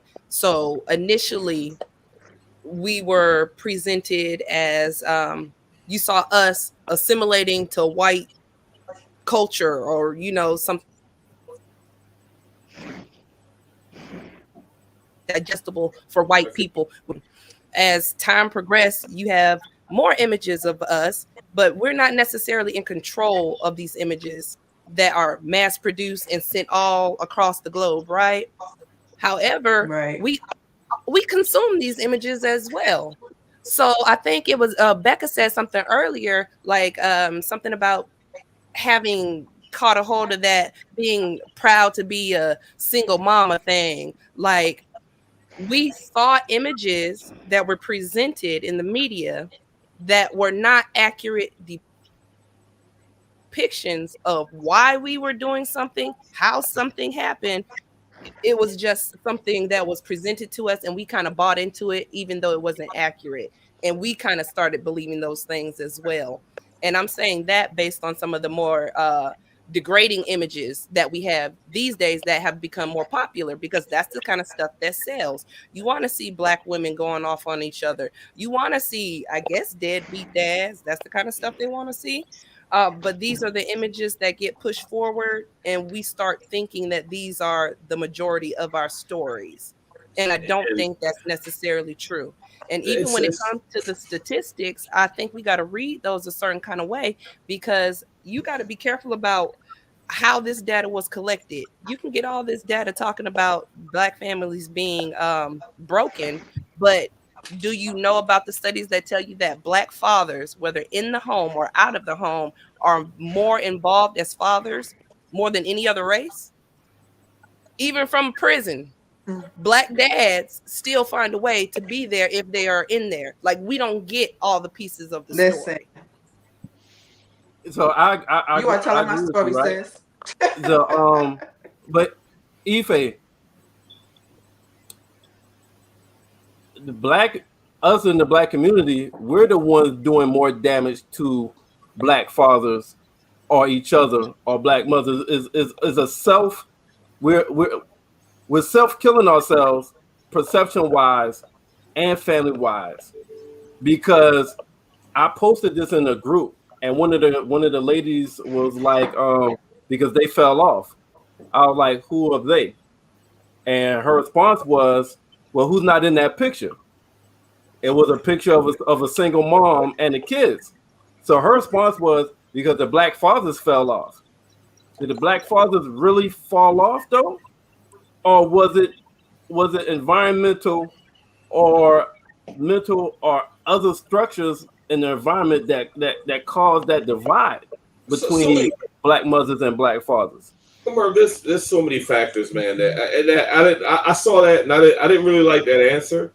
And I'm not being biased because I'm a black man, but we talked about mass incarceration. But I mean, we talk about I know where I'm from, projects. One of the qualifying factors, if you go get a if you apply for an apartment, one of the things that's one of the biggest factors, whether you get it or not, they beat in your head. You cannot have a man in this place. If you have a man in here under any circumstances, we taking this shit away from you. And and that shit is absolutely all by design. You look at shit like that, you'd be like, it's almost as if it's like you seeing the shit right in front of your face, like they're doing it right in front of you, and all you can do is laugh because it's all of these things is by design. You make sure that the black father isn't in the home with the mother and those kids. Yeah. You got mass incarceration, and you have that other factor where you're empowering the single mother to say, "Hey, look, you don't need no man. You don't need nothing from that man at all. You can do this shit all by yourself." Whereas you absolutely can. But why? Yes. So hold up, y'all. Why? Hold up. I'll let Tina go. Hold up, I'll let Tina go. Huh? Is that then? I said, hold on, let Tina go. Is that them then have women being brainwashed? Because if there's two adults in the house, why do you still need assistance? So now the woman is like, oh well, I want this free money, so I'm going to abide by these rules and not have a male figure in the house. But that's a decision that woman made. Correct? Gotcha. Correct me if I'm wrong. Me personally, I'm not going to put it on the single black woman. It's a systemic thing. It's by design. You got to do what you got to do to take care of your kids. But at the same time, if somebody's telling you, hey, we're gonna give you this low income housing so you can take care of your family and make a way for your kids or whatever. However, if you have a man up in here, they just say a man or somebody. I mean, they typically mean the father. We want to take all this shit away from you. And what you going to do in that situation if you got to take care of your kids or whatever? If you need shelter and all that shit. So it's by design. It's definitely systemic. I'm not gonna blame. Single mothers got to do what they got to do at the end of the day. So I mean, wouldn't you want to be with a man who is going to help you provide? Well, how am help you provide when I can't get no job and I'm coming out of jail? So hold up. So let me get in between. I'm just being devil's advocate here. No, I get. So Tina, so check it right. And everybody that had kids, well, okay. So I was in a situation where I had a baby. We wasn't married, right? The amount of assistance that she got, like WIC, you know what I'm saying, like WIC. Help with formula and the baby shit. The baby shit is expensive as fuck. And she got a lot more because we wasn't married. If we was married when she had the baby, like she really wouldn't have got shit. And let's assume that I don't have a job. So the income is still the same. Even though it's two people together, the income is still the same. But if they see there's two people together, they're not going to help you. So it's almost like, well, hold up, you know what? We don't need to get married yet. Let's wait till you have the kid so we can get extra help. Unless you have an expendable income and you're already there where you don't need any help. But with people that have more than one kid, you got 2 kids, you got 3 kids, and that help becomes a big thing. That sounds like a whole issue to me, especially when you got to 3 kids. No, I'm just giving an example. Well, it's all by design, my opinion. All by design. So, because I feel like I'm not knocking nobody that's on welfare or none of that public. I mean, the assistance all out. I'm not knocking that. But I thought the whole thing was to use it and eventually get to where you need to get and get off it. Not let me go continue to lay down and have more kids. And then now the love is gone because, okay, babe, we got kids, but we can't do this, and a third. We can't do what we need to do as a family because you can't be in the household because we need this money from the government. So, have more exactly kids. the Then why are mindset. you having the kids? In the first place. Thank you. One, I could Right. get two. But once you get to Well, three, hold on. Well, hey y'all, I think let's not change the narrative. This is not about having kids. All right, this is because I feel like the narrative's being changed right now. But what I did want to say when I was asking Trey when he said certain things wasn't showed on the show, yeah, as far as the Cosby Show, yes, but I feel like wasn't it shown through like Sandra and Elvin and Denise and her husband? Like, didn't they show their struggle before they became who they were? I just wanted to throw that out there. I may not have Through Elvin and Denise, Claire, through Elvin and Denise, I will say yes. With the fact that they got out of the house, they wanted away, they broke off to make their own path. I will say that yes, it was shown. As far as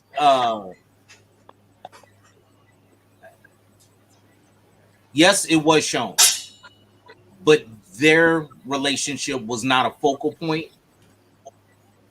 I remember maybe 2 episodes where you actually got to see Denise's house. And one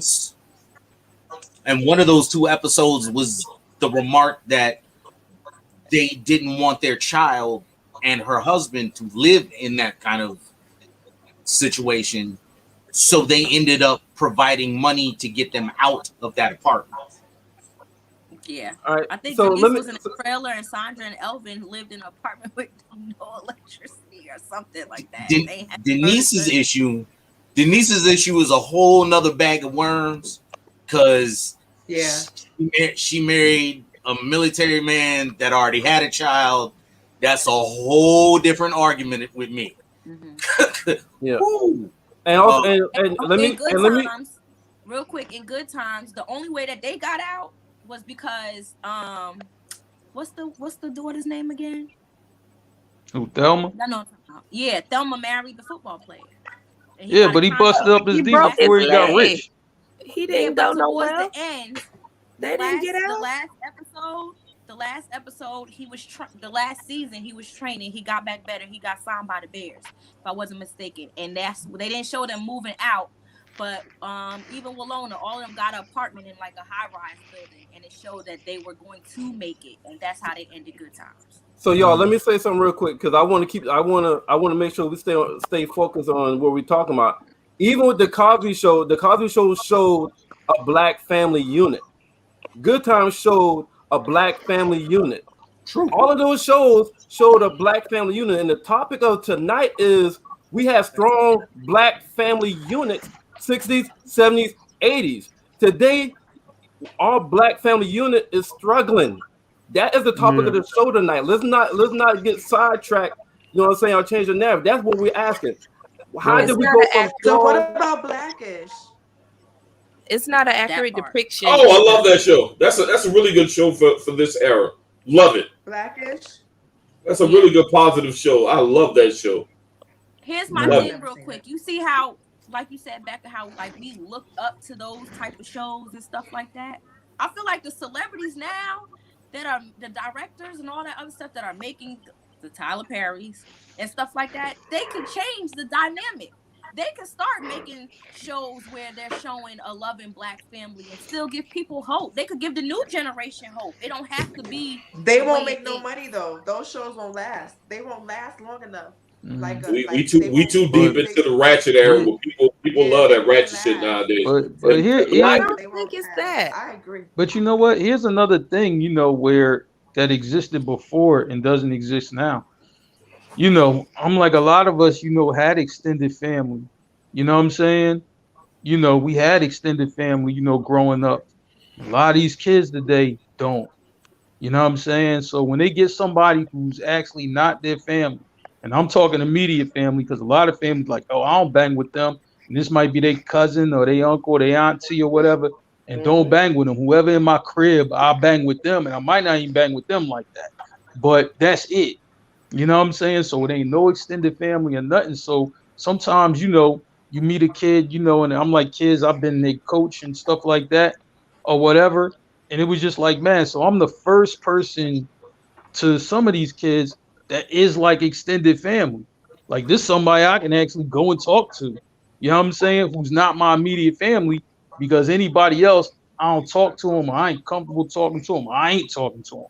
You know what I'm saying? So I was like, you know, me growing up, I had extended family, not even people who related to me, just people who, you know what I'm saying, knew my peoples or they knew me or something like that. So I'm just like, man, you know, it was like a lot of different perspectives offered. There's a lot of different, you know what I mean, avenues that they pointed to where you could do this or maybe you could do that. And maybe you don't have to be in so much trouble or whatever. Not to say that'll stop you from getting in trouble, obviously. You know what I'm saying? You know, given my situation, but I'm just saying, at least, you know what I mean, really make you think. Now it's like, it ain't nothing, you know, kid, you know, a lot of kids just out there. You know what I mean? Nobody, you know what I mean, really got them or nobody even wanting to even step in. So I'm just saying, That's you know, because we that strayed been away broken too. from the village. What you're talking Yes, about God, is the village. yes. We've strayed away from the village because we it's easier again to handle it yourself. So a lot of it can also be a protection because you know, we do know of those situations where children have been harmed by family members. So, and that unfortunately is our history as well. So you have a lot of the times where people will keep their children away for protection, right? But then you also have a situation like one side of my family, it was very heavy into drugs, right? So as I grew up, I did not spend a lot of time. I didn't spend any time with them alone. Um, and I definitely didn't spend too much time with them because what they were doing was something my mother did not want me around, you know, and neither did my dad, you know. So between the drugs and the alcohol and their lifestyle was not something that I was even around like that. So I'm not really that close to my mom's side of the family for that particular reason.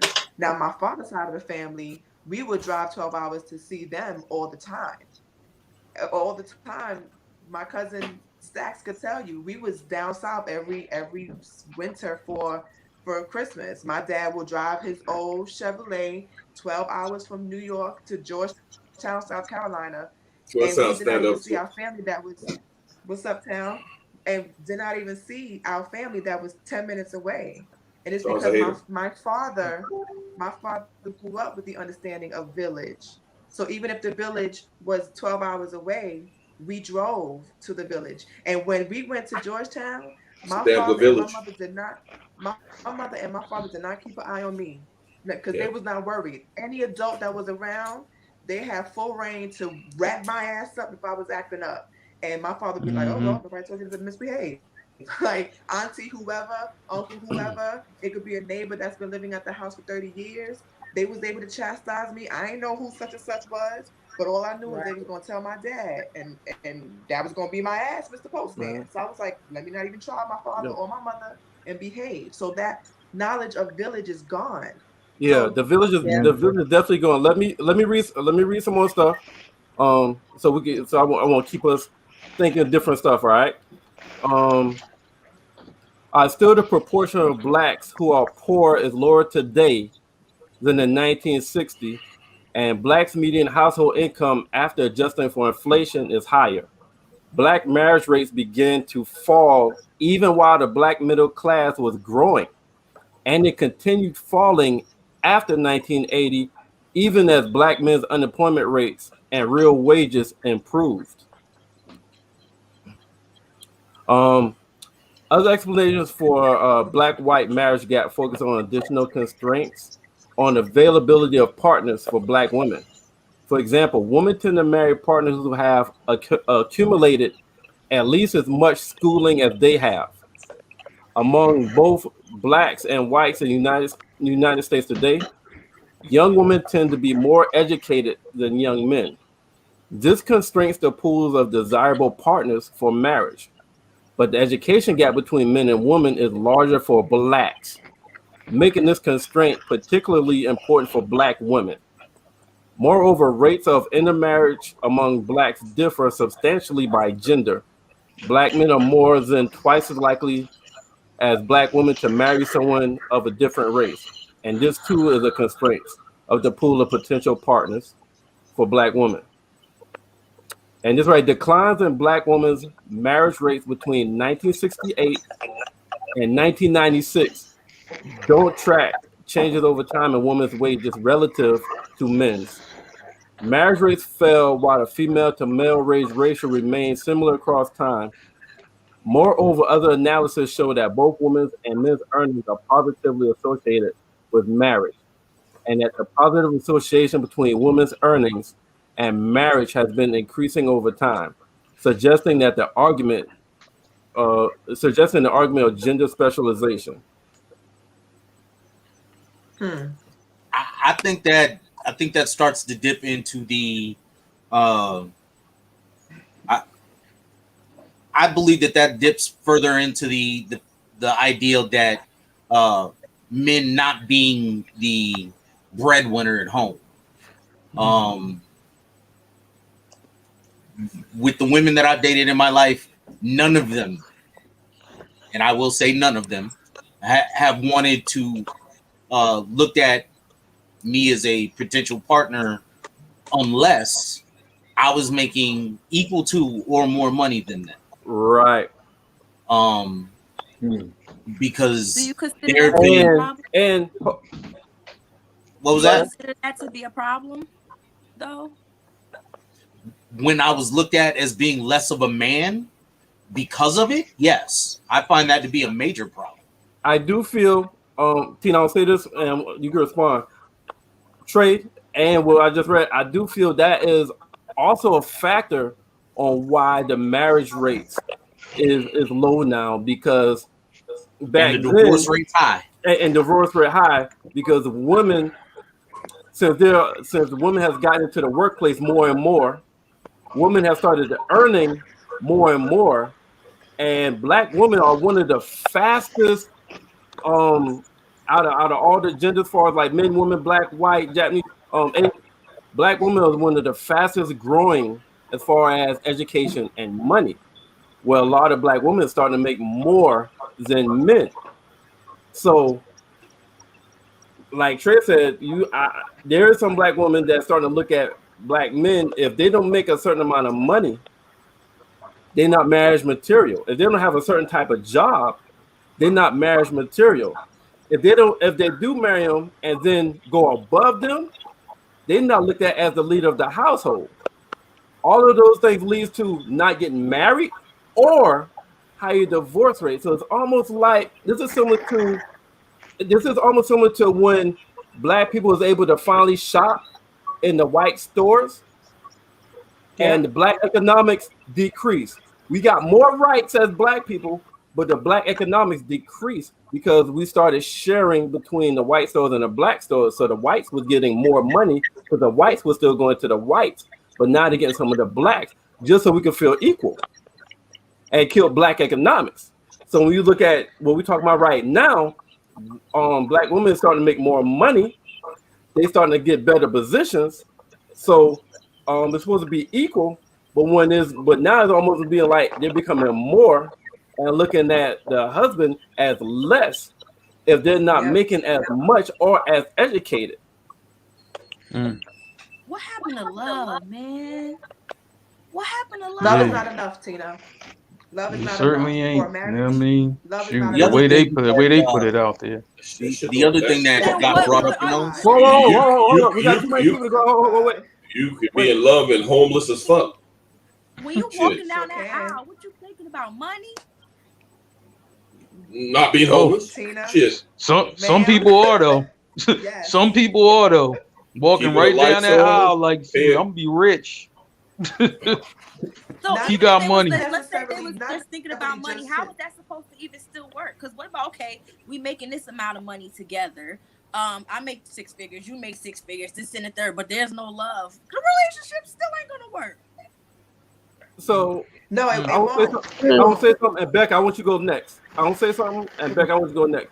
The one thing that's still similar from the 1960s and the 70s, 80s, 90s, 2000, 2010, and 2020. If the guy makes a certain amount of money, the woman is going to be willing to be with them or put up with more if they're making a certain amount of money. And right now, in today's money, like in the 60s, it might have been equal. Love and money might have been equal. I think love probably had advantage. But from 1960s, this is love, this is money.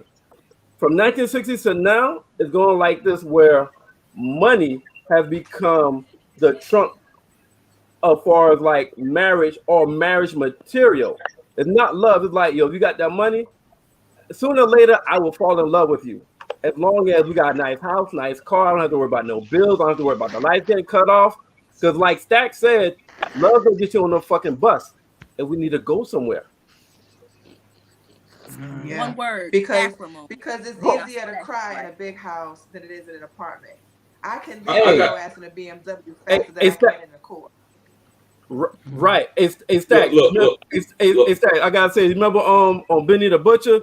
He's like, yo, you want to cry in this Maybach? Or that,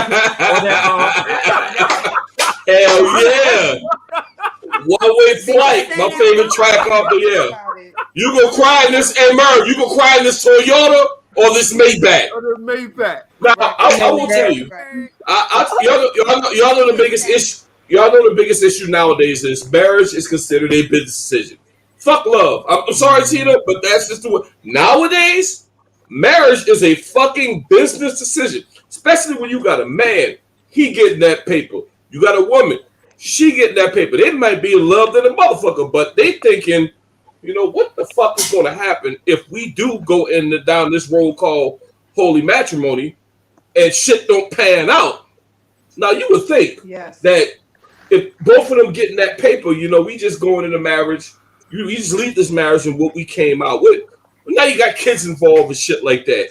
So people are actually, to me, people are scared to get married nowadays. We're more educated nowadays. We getting bigger bags nowadays as black people. So motherfuckers is really factoring in that when they talk. It could be in love like a motherfucker talk about, I want to be with this motherfucker for the rest of my life. But if this shit don't work out, I know that my check is going to be all kinds of fucked up when that alimony and child support come a calling. So therefore, motherfuckers like, hey, we can be together. We don't need that piece of paper. Man, shoot, but I think situations get misread though. Hold on, go ahead, Mark, then Beck. No, I just think, you know, the way, particularly, you know, with black folks and thinking about getting together, man and woman, it could be situations that's misread. Like I remember talking to my god sister about this guy, you know, she was dealing with, right? She was dealing with it for a minute. And I was just like, well, what happened? You know what I mean? Oh, well, you know what I'm saying? I think he was trying to control me, right? And then she kind of told me the situation. I was like, well, it just seemed like he was like suggesting something. I don't think it don't look like that, right? And she was just like, oh, you're a man. You know what I'm saying? Of course you're gonna side with him. You know what I'm saying? And I was trying to explain it to her, like I just don't see it how you see it. You know what I mean? But when it comes to like, you know, marriage or getting closer or whatever, you know, some people really just look at shit and just be like, yo, they gonna try to find a way out of it. Like, I ain't doing that. So I'm like, you see that happening. I'm like, I mean, I've done it too. You know what I'm saying? So I ain't no stranger to it. It's just like, man, when I look back, like, damn, she was trying to really tell me something for my own good, but I thought, she was just trying to nag me or whatever, and I had to run. I was just like, no, we're not going to do that. You know what I'm saying? But when I look back, I'm like, damn. All right. I think I fucked that up. You know what I'm saying? Oh. I still want to get married for love. Hold on. So I'll say one thing, and I haven't heard from Aoife in a while. She be saying some shit. So, hey, Tina, let me tell you. So, black people get married for love. A lot of the other races, I don't know if you ever saw Game of Thrones, but Game of Thrones, they have people get married to unite the house to become more powerful as a family. You know what I'm saying? They don't give a damn about that love. They'll tell their son or daughter, like, yo, I didn't love, just like it coming to America, like, yes, this is a ring, but what if I do not love her? I didn't love him at first either, but I learned to love him. White people get married, yo. Shout out to House Stark, by the way. That's the judge's son right there. All right. Shout out to House Stark. Oh, yeah, that's the judge's son right there. I need you to date him. Like, that's the judge's son. That's the lawyer's daughter. Yo, I think our kids will be good together. Judge and the lawyer, family, boom. Y'all should get married. Is it for white people and other races? A lot of times it is a business decision. They look at what family background you come from, what they bring to the table. Am I going to be struggling? You got some kind of influence.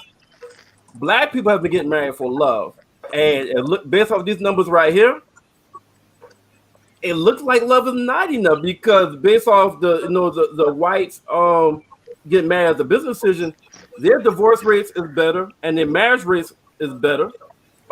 Just a thought. I want to hear from Ife, because I haven't heard anything from you in a while. Well, considering that Black folks tend to get married for love, I think one of the important things that's missing these days is something that Mark brought up, the idea of extended family. When we were looking at that picture of the woman and the kids, and people are saying that's the new Black family, that's not the Black family. Not even the image of the man, the woman, and the child is the image of the Black family, or of what we would have considered the Black family, because it extends beyond that. The concept of family, or even a marriage, that takes more than just those two people to support. In our cultures where we come from, like from our roots, not necessarily in Western civilization, or like how we experience marriage today, which is more so trying to catch up with white people who are, like you said, marrying strategically, or they have been, even though we do have a class of bourgeois that's been doing that. You know, we got that in our mix as well.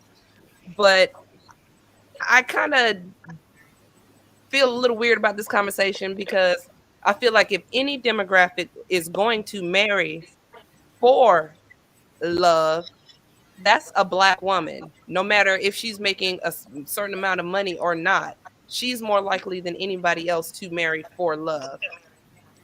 But she doesn't have as many options. That's what it is. So I don't think it's necessary so that Black women don't want to get married. We're talking about what options they have. Okay, Tina, you want to say something? Well, here's the thing. I'm Caribbean, right? So I get what Mark is saying to an extent, but I have my extended family, and we still extended, even down to the little ones, and they got me and people in my generation to extend to. So I mean, I can't really relate. I can't relate, but I can speak for that part. I don't know about if you're trying to break it down Caribbean wise or from different cultures, this and the third. But our family is, I can only speak for me, my family, and we're extended still. All right, Trey, I saw your hand up. One of the things that got brought up in the snippets that you brought up that I wanted to bring to light is kind of goes into what Ife said as far as Black men in that time frame being more liable to marry outside of the Black community. Mm-hmm. Now, I'm not gonna lie, this is a real touchy subject with me. My biological mother is white. I was born in 1980. Where I was born as evidence of a crime in progress. In 1980, in Petersburg, Virginia, it was still illegal for a Black man and a white woman to have a child. Just 1980. Crazy. Okay. Right. That's only 40 years ago. Just 40 years ago. What irritates me about that, and why a lot of the statistics I've been looking at that on some of the graphs that you've been put up, starting when those graphs, or looking at the time frame that those graphs were looking at and going into the numbers and trying to figure everything out, I was not considered a Black male. I was 12 years old before the military had medical forms that included the fact that there were mixed children. Okay. Prior to that, 1990 and earlier, the form, what race are you, was white, non-white, Black, and had a little paragraph after that where if your father was black, you were considered as being black. Now, I don't know how many of y'all remember those forms, but I remember filling those forms out when I was still applying for my first job at 15, outside of military bases, growing up. Yep. Wow. So there was a lot of things that I ended up having to go through. Society saw me as being a black male. Racists definitely saw me as being a black male. Right. White saw you as a black male too. But the issue that I had to run into was Becca might have seen me as a black male, but there were a lot of black females that did not see me as being a black male because my mom was white. Wow. Listen, I just had this conversation before this pod started. There were a lot of people that didn't consider me black enough to speak on black issues because my biological mom is white. And my major response to that has been the very same since I was 15 years old and said it for the first time. If some redneck in North Carolina is going to call me a nigger, just like you, why are you arguing with me about whether or not I'm black enough to speak on this? Wow. I'm not. I think a lot of the statistics that have been brought up, a lot of the graphs that have been shown, unfortunately, I think that's the tip of the iceberg because in the time that they're looking at recording all of that, you don't have accurate numbers. Yeah. And that was the crack that's for all too. That's for all historical data. That's for all historical data because it was written by who? It was written by them. Well, Trey, I'm gonna say this because I've known you for a while. Like Kanye said, he was a nigga, and I ain't saying that in no nice way. I know I came on late, but did y'all put up Trey's comment that he put in the group? Yeah, we did. Yeah, we did. I said he couldn't even. I like he about to come on the show. He can't even wait. He can't even hold it in. I shared that. I screenshot it. I sent it to people that's not in the group. Like we had a whole conversation. He was just right on it. Like it was nothing to question about it. All right. Nothing. So I got these last ones. I'm gonna read these fast, and then we'll talk about that. Then we'll go to a wrap up. But it's very good discussion so far tonight, y'all. I appreciate it. No, did that one. Oh, okay. Did that one as well. All right. The rise of single-parent homes has caused a ripple effect in the downfall of the family structure. This ripple can be from the cause of divorce, death, or abandonment. Whichever the cause, the family structure will feel the loss of the absent parent in the home. Society will certainly feel the loss as well. And put that down, I can't see. This can be due to extra programs that would need to be implemented to fill the gaps of the absent parent. And that's what we was talking about earlier. Yeah. The family suffers greatly when a black male is the target, which takes him out of the home, takes him out of jobs, and takes him out of society. When this stress is put on the family, it trickles down to the behavior of the children, both at home and at school.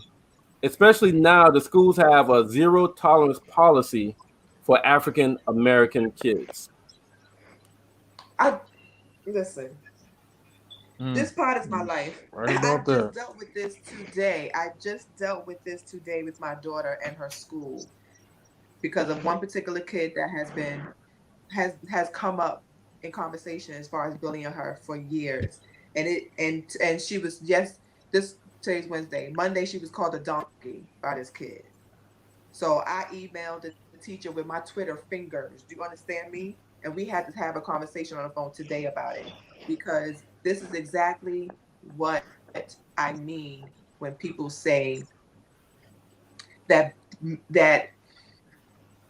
trying to find the right words. Me being mixed, right? Me being half black and half Puerto Rican. You would think that there would be no issues because where I grew up in New York, Puerto Ricans live just like black people. So there's no difference in the way that we live. There's no difference in money and lifestyle and all that stuff. Single parents in the Spanish family, single parents in the black family, all of that. But what I'm noticing is that just like that statistic that you put up, black children, no matter what, no matter the fact that they're mixed and grew up in a diverse, my daughter goes to a diverse school, the black children are still treated very much differently than any of the other students.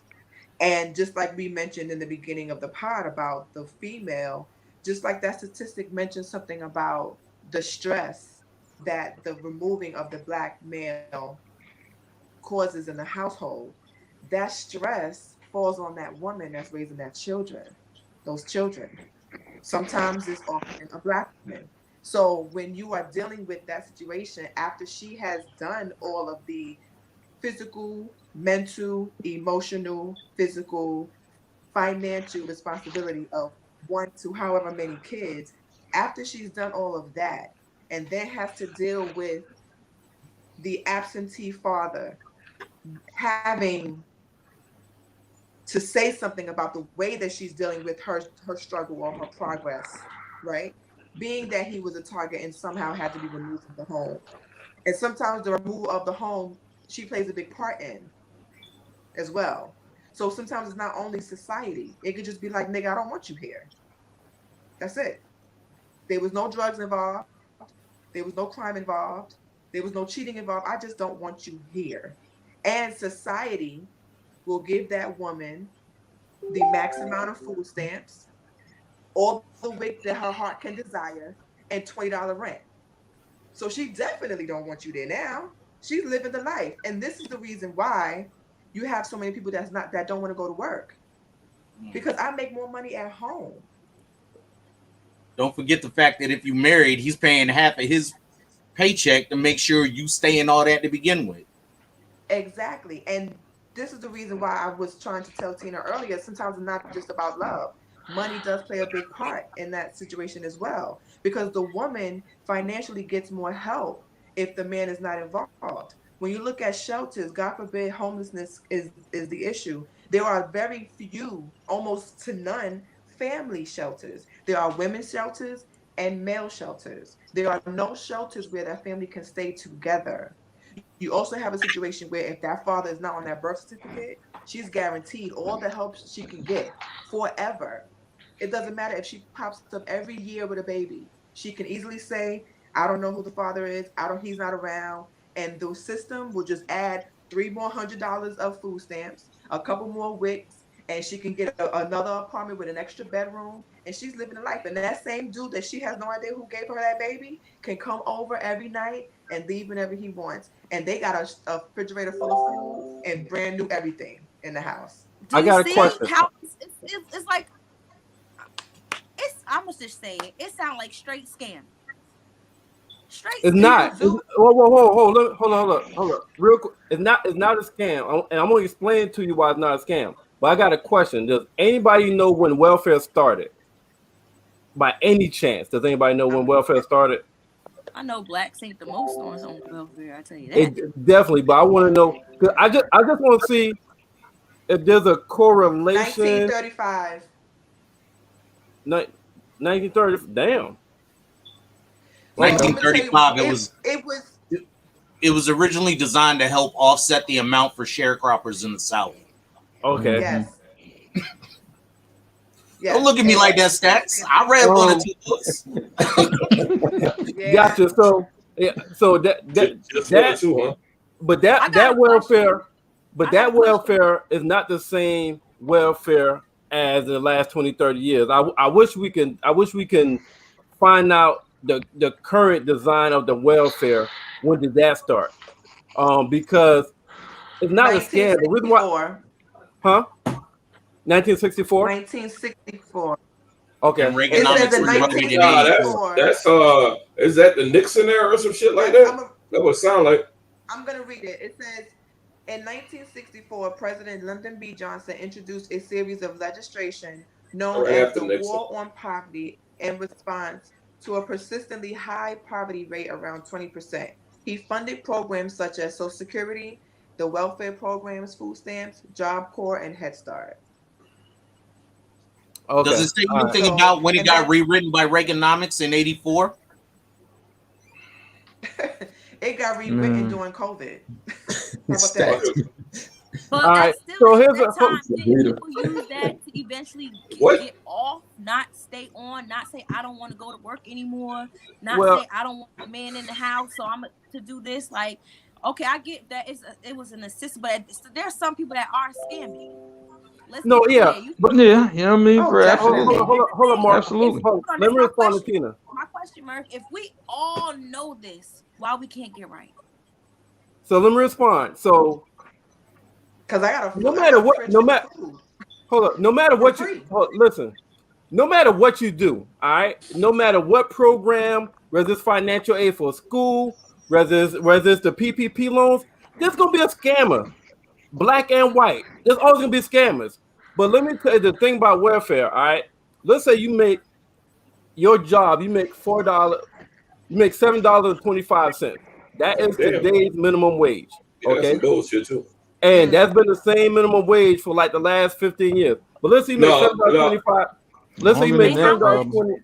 Hold up, y'all. Just hold up. Let me finish. Let's say you make $7.25 and you're on welfare. You got like a $50 rent. You get assistance on lights, utilities, and food. Okay. The reason how once you get on, it's so fucking hard to get off. If you go from $7.25 to $7.85, they remove your whole shit. Where you gotta pay $500 a month in rent. You got to pay $200 a month on the utilities. You got to buy you got to spend. You got to develop a budget for food for like another $200. So you went from paying making $7.25 an hour. You only had like a $50 rent, and it was covering 80% of your bills. You getting paid 55 cents more, and they take everything from you. Where you gotta find a way to cover another $1,500 with just an extra 55 cents a month. And that's why it's so hard to get off of welfare. And it's like if somebody offer you a job making $1 more, economically you will be a fool to accept that, because that extra $1 is not going to cover that full rent, that full utilities, and that full food budget. So it's not really a scam, but the way the government have it set up, they got like, either you got to go cold turkey, or you got to find a job to make it from $7.25 an hour to $20 an hour. And how many people that's only making minimum wage can go from $7.25 to $20 an hour to be able to afford to say, fuck you welfare, I'm good? Because if you're only making $7.25, which is why people go back into the streets and hustle. Your skill set may not be there. All by design, Merv. You can't have the father in the house, because they do have it where if it's two people in the house, they will remove your benefits.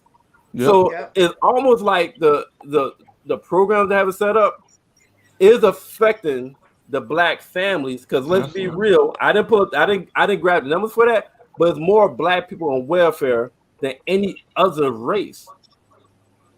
Yeah, or you hustle. As far as welfare itself is concerned, I'm gonna run it down. You, all y'all doing it. Y'all did what y'all had to do to survive. Y'all not on the system. This and the third. So I'm just playing devil's advocate. I was gonna be transparent. I was in this. I was blessed. You got off. But I got off. As far as social services as a whole, if there was a way for the system to police itself, I would honestly believe that the system is set up to help people get off of it. I truly would believe that. But I'm also from the generation that watched ODB take a limo to go pick up food stamps. Hello. You got people that have food stamps and they selling it. I understand that, but when a multi-platinum rap artist on national television went and picked up food stamps riding in his limo. I thought that was dope. I'm sorry. I was young back then. That's obviously a system that's broken in and of itself. And Mark, I thought that shit was dope. Yo, man. I mean, you got to understand any That's system. no different than 50 Cent filing bankruptcy. Go ahead, Mark. Go ahead, Mark. Any system that happens, right? It's always going to be people who are going to try to run game on this system, and it's going to be a handful of people who are going to be successful at running the game. You know what I'm saying? So it's like, look, I'm not giving up my $50 rent. I'm not doing none of that, right? But also, yo, this is how we gonna pimp this. You know what I mean? We gonna break this money down on the side. Yo, you know, how can I do this, right? And then, you know, you just, you kind of recruit different minds and different people with how to beat this system. And then that's what they do. You know what I'm saying? Just like everybody keeps mentioning, selling food stamps. That's just one way. You know what I'm saying? Then it's a whole bunch of different hustles on top of whatever they get. You know what I'm saying? If a man and a woman get together and hustle the system, shouldn't we consider that a family then?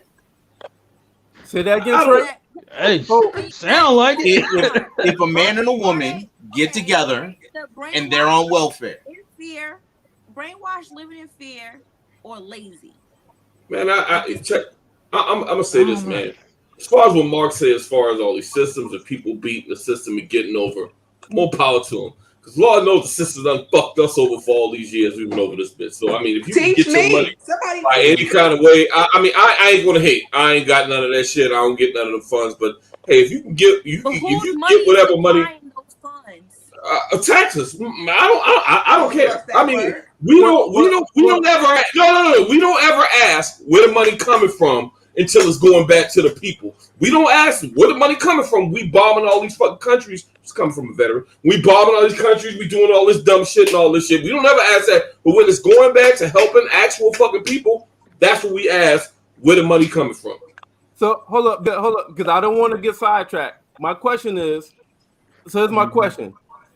Is the system hurting black families? Because again, this topic is why have the black family structure seem like it has weakened drastically from the 1960s till now? Is welfare or government assistance a part of that factor why the black families seem to have not be as strong now? Absolutely. Merv, real quick, Merv. Absolutely. And it's simply because it's kind of like a trap, whereas okay, I could be making $7.25 an hour. Even if I'm killing it at my job and I'm offered a promotion, I'm going to have in the back of my mind, if I'm making more money, what is this going to mean for my family? Do I have to move out of government housing and pay full rent? Now I'm back struggling. So it's kind of like a catch-22. Like I can level up, but it's like if I level up, it's like, nah, motherfucker, you ain't leveling up. We gonna make you stay right the fuck here where you are dependent on these programs, and that's the catch-22. That's what we're fucking faced with. The black families. Yes. I mean, is starting I have off a at question $10 an hour. Amazon is starting off at $19 an hour. I have a question. Hold on, hey Trey, Tina. There's not an Amazon in every black community. Because let me tell you what you're missing. And I'm not trying to have a excuse for black people. But listen, a lot of people in the projects don't have cars. If you're on welfare, you're gonna have cars.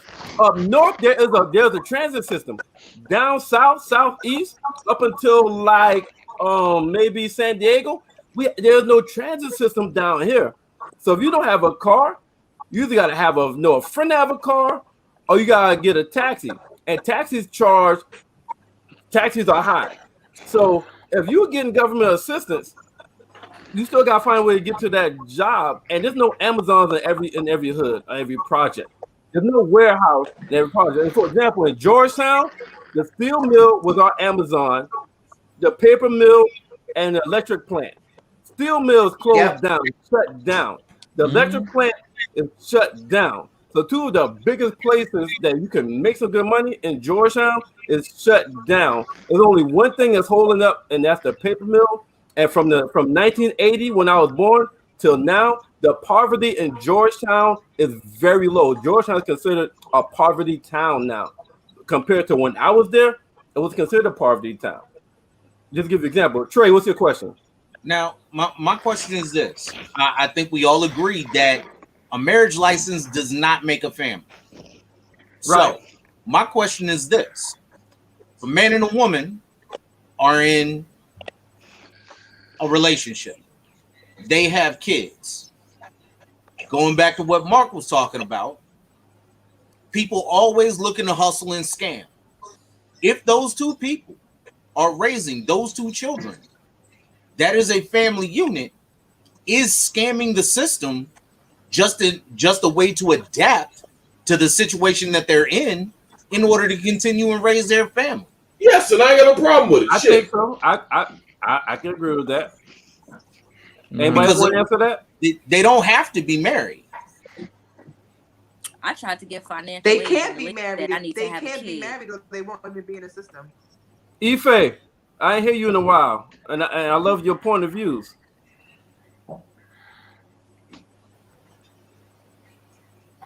Yeah.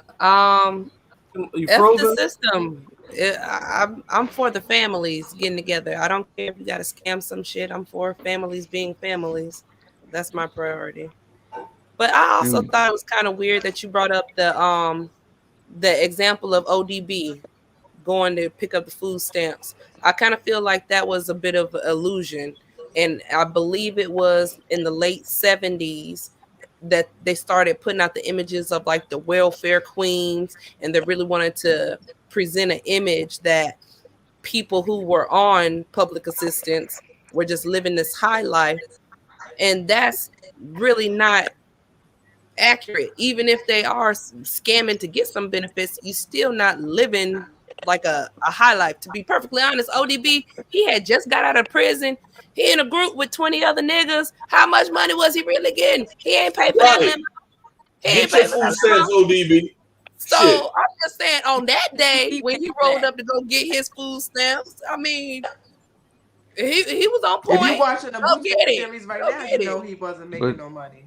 But you know what though? I say like this. This is one thing that I don't think is brought up. Where, how come the black families, was more and is less now? The communication, just the way for you see black people talk to each other and they in relationships. And I'm like they talk to each other crazy. So it's just like, man, and then all of a sudden it's just like, yo, what happened to the boy you was with? Oh no, fuck him. What happened to sis? Oh, yo, I had to cut her off. Like, so you see stuff like that happening too because the communication's poor. You know what I'm saying? I'm like, now I'm gonna say like this. My parents probably had, their arguments or what they went through and all of that. But it wasn't like it was still a respect factor, for in the way they communicate and the way they talk to each other. You know what I'm saying? You don't even see that a lot nowadays. I'm like, when you see two black people together and they know how to communicate, it's almost a breath of fresh air because that's not even the norm. You know what I'm saying now? So I think that also plays a part into it. Attack each other. Yeah, I think that plays a part into it too. I think if you got people who don't know how to communicate, how you gonna be together? So Mark, are you saying we say does fucking that quicker now? woman, does that mother that's on welfare that can't have the man in the house, does she even respect that man? I mean, probably depends on what their relation is and what he do for them. You know what I'm saying? I mean, usually that kind of goes some ways, but still communication overall between black man, black woman is not as strong as it was. You know what I'm saying? I think that's more so because of expectations in the relationship. I think that's expectations of him looking at her saying she's not going to be like my mom, and her looking at him talking about he's not going to be my dad. Unfortunately, there's with the absence of the black father in the community, she ends up looking at him going, okay, well, he shows up and he leaves whenever I tell him to. His response is, his expectation was she wasn't going to be like like his mom, watching men go in and out of revolving door, growing up in a single household. And the response he ends up getting is, well, I show up to be part of my kid's life, and then all of a sudden it's, all right, you gotta go. How many other is she doing this with all the kids' dads? Am I the only one coming through this revolving door? But that's a lot of assumptions, accusations. There's bitterness and resentment involved in that. It's a lot that goes into. Oh, absolutely. What happens? Yeah. What happens with single? I got a question. I got a question, and I feel like this may ruffle some feathers. And I feel like this may. I probably should have asked this a long time ago. Compared to 60s, 70s, 80s, and to 2010s, 2000s.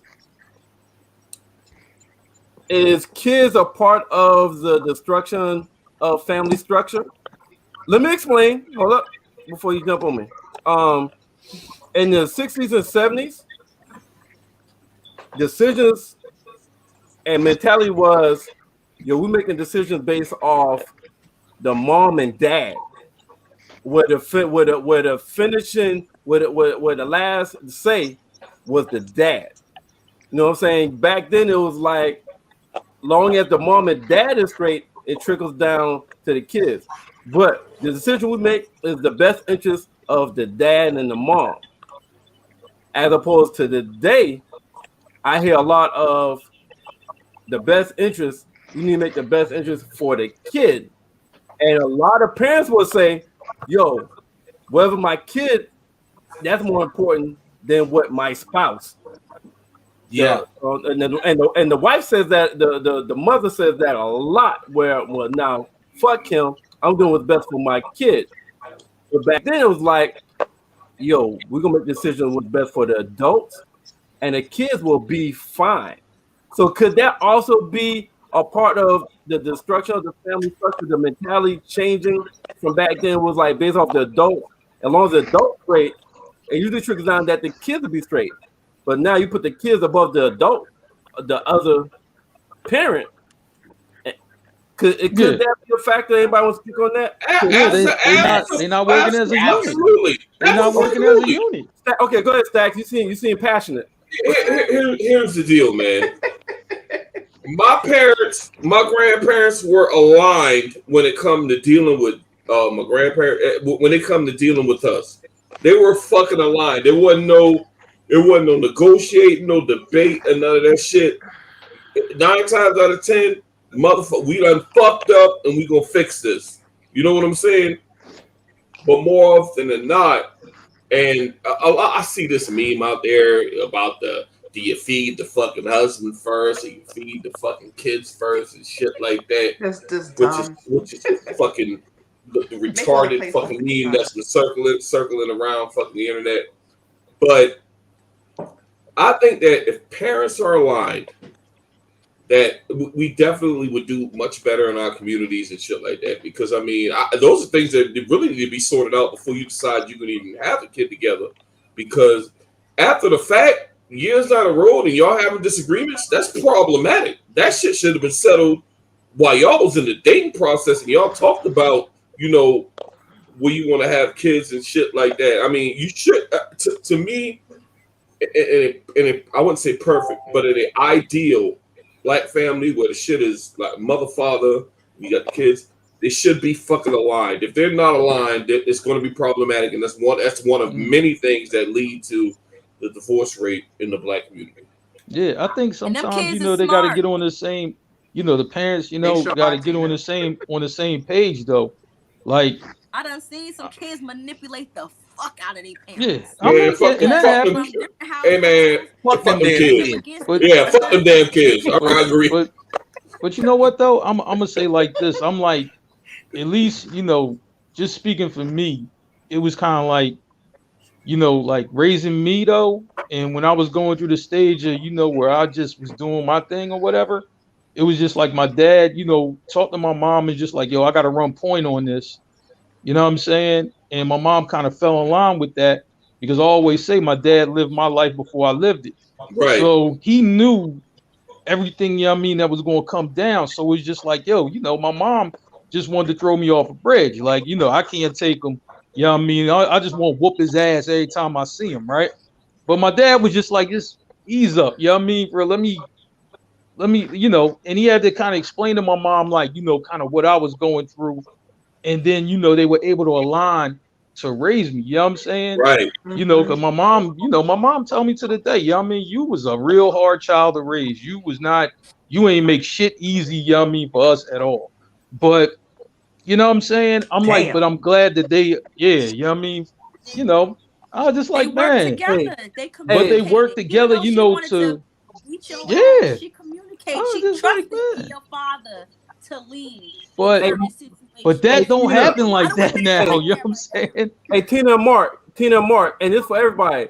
I've seen with my own eyes where the mom has told the dad, "Don't touch my fucking child." I'll be in jail. Yeah, you know what I'm saying? Like, didn't we make them together? Fuck you mean?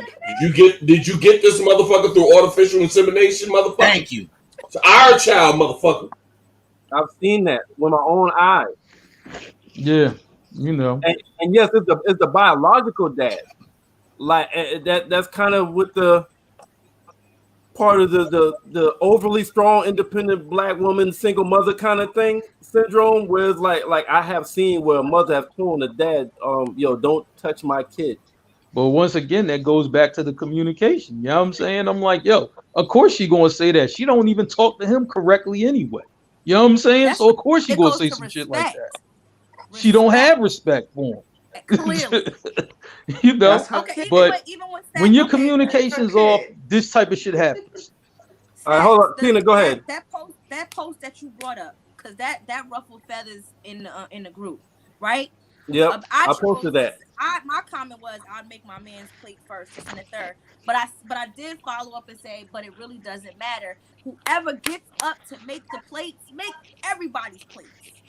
You feel what I'm saying? Exactly. But there was this one person that commented and said, I'm gonna make my kid's plate, period. He got his own arms and legs. Yeah.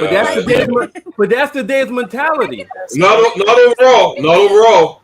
Shit. Majority, nigga. I was making my own plate at 5. Like, I think that's debatable. I think that's debatable more, but I do see an issue. I do see a thing where, you got a man and woman that come together, you get married, and they have kids, and then you may have, and not just the husband, you got the wife as well, that may try to lean on, I'm gonna take the kid side over us being aligned as fucking parents, and making these decisions and things of that nature. So yeah, I see that. I see that from both sides. To be perfectly honest with you. So let me ask y'all this. I didn't look up. There's no way for stats. There's no way for me to get stats. But in the 1960s and 70s, who getting the plate first? Dad, dad, the big piece of chicken that dad, right? Neck bones and all type of shit going on in that plate. Okay, all right. Seems like everybody agree. So y'all really think that's a fucking coincidence that back then the mentality was the dad get the plate first, and the divorce rate was lower, the marriage rate was higher, and staying together was higher compared to now, where it's like, my kids come first. That nigga got his own hands, et cetera, and divorce amongst blacks is at an all-time high. And y'all really think there's no correlation between that mentality? I'm still trying to figure out when kids started getting a vote on shit in the house. Yeah, real talk. Real fucking talk. There was a moment where Becca said that people's feelings and emotions have become involved, right? Back then, they were structured. Like, right. This is what it is. This is order. What it is. Dad's and order, it had Tina. nothing to do with love. This is what it is. He the breadwinner. He the man of the house. This is your father. They all sitting together, but he's going to get served first. Right. Now there's so much bitterness. I don't like him. F that nigga. He ruined my life. I don't want him around the kids. No, I don't want you in life. I'm gonna put you on child support. Oh, that's what your father said. Oh, that's what your mother said. You ain't gotta listen to them. Now you putting your own negative energy and your own feelings and emotion. You're projecting it on your child because you feeling some type of way towards the other parent. Mm-hmm. Yep. Which, in my opinion, is killing the black family structure from inside out. But that is very true, Murr. But there are outside factors that play a part in the home as well. Man. It was very different back Absolutely. then. We have to acknowledge that yes, the inside, what's happening on the inside of the home is reflect. It's like life imitating art, or is art imitating life, right? So it's like the outside factors do play a part inside of the home. The people inside the home do have an ability to ignore what's happening on the outside and govern their house the way that they want to.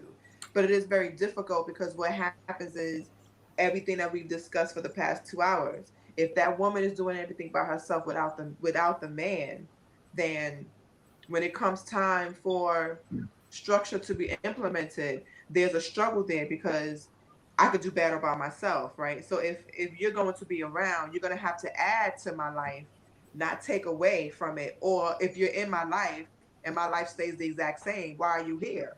So it's just a matter of the woman having that type of authority over the children that she has to raise by herself. So there's no recognition for the father of those children at that point because she's been able to survive and even sometimes most times better without him being there. Most times. Well, yeah, most times because not every single woman's story, single mother story is that she's been getting all this help from assistance without the man. Like not every single mother has that story. Some single mothers really, really do struggle.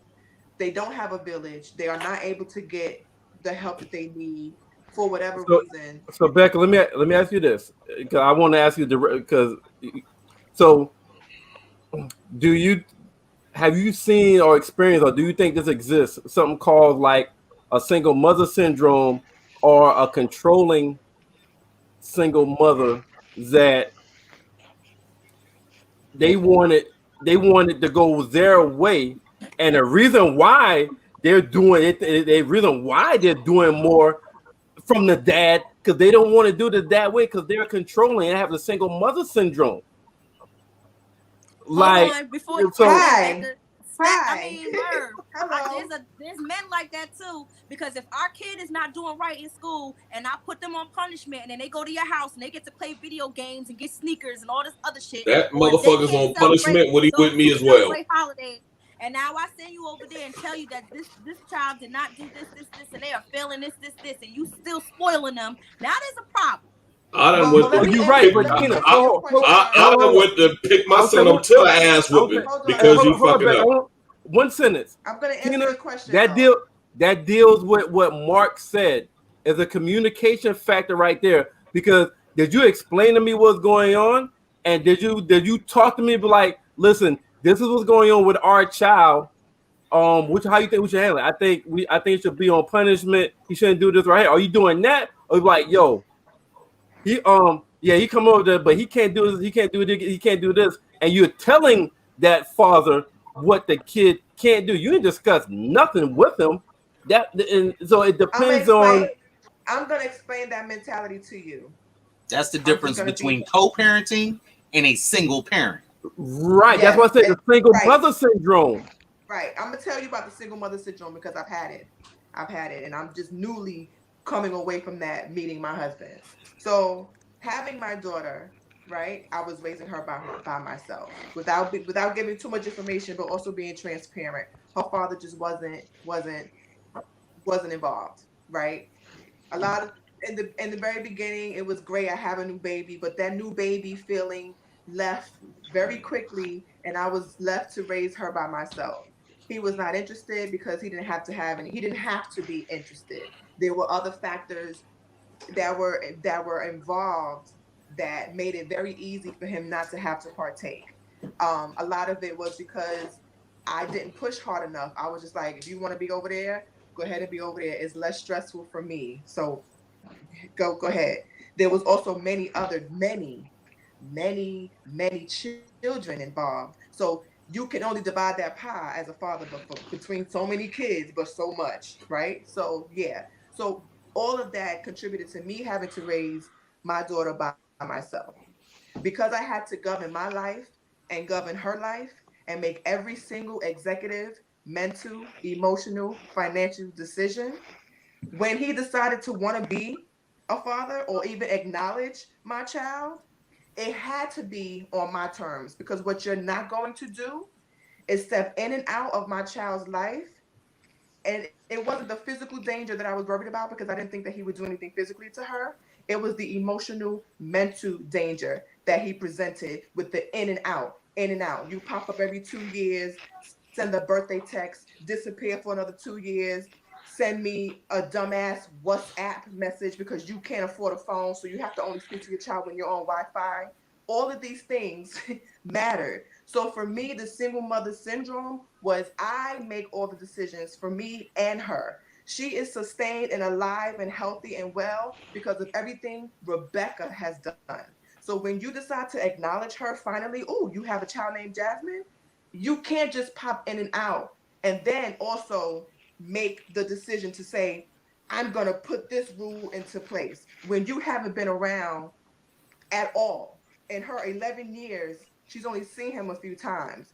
He only pops up through text message when he's on Wi-Fi, because that's the only way that he can, every 2-3 years. So when it comes time for him to want to pop up and be a dad and send her a text message, tell my daughter I said happy birthday, or want to WhatsApp video call her because that's the only way that you can, and then you put all your other siblings, all her other siblings on the phone to say happy birthday to her, and you only on screen for 5 seconds. Hey, happy birthday, daughter. Listen to your mother. Goodbye. And you pop up again 3 years later. Hell no. So that is the single mother syndrome. What you're not going, at that point, she then becomes my child. So when you call my child every 3-4 years, absolutely, I'm calling the shots.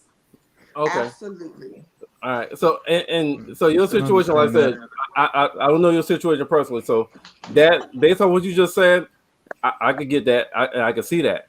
But you have some where it's my child because they're upset with the dad, or they want to control the dad, or they know that their kid is the only way that they can get at that dad by using the kid. So it's my child, I'll keep my child away from you to hurt you, etc. So that is more kind of like what I was referring to. It's like, okay, since we're not together, or it's your child because we're not together. But when we was together, it's our child. But because I didn't leave you, I mean, I didn't leave my child, I left you. I didn't divorce my child, I divorced you. Oh that's yeah, that's more what I was referring to. I seen this play out.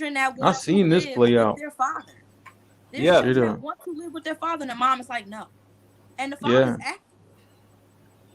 Yeah, I seen that play out. You know, like one of my best friends, man, went through a 10-year court battle for my godsons. 10 years. You know what I'm saying? And I'm just like, you know, I'm like, I mean, she was bitter, but I'm like, I understand, because I'm like, you know, he can be an asshole. I'm just like, man, if you're a friend of mine, most likely you have some asshole syndrome in you. You know what I mean? So I'm like, I get it. You know what I'm saying? But like, you know, he did everything that he was supposed to do as a father, though. I'm just like, now as the man, he still has some growing to do, still needs some growing to do today. But as a father, though, he really took that serious to be the best father he possibly could be. And I'm just like, he used to go to my dad all the time. You like when he first had the boys, you know, and now they're almost grown. But I'm just like, yo, he used to go to my dad all the time just about advice. You know what I'm saying? He was just like, yo, you the only father figure I ever had in my life. So how do I do this? And how do I do it right? And all these kind of things. And, you know what I'm saying? So he was just always, he was real adamant about being the best dad he could be. And that was real bitter what they went through. Like, you know, because I've been to some of them court hearings and I knew her. So it was crazy, but I'm glad that both of them are able to be amicable to each other now, but it wasn't always that way. It was hell, seeing that. But I was just like, sometimes, it just happens like that. Okay. So let's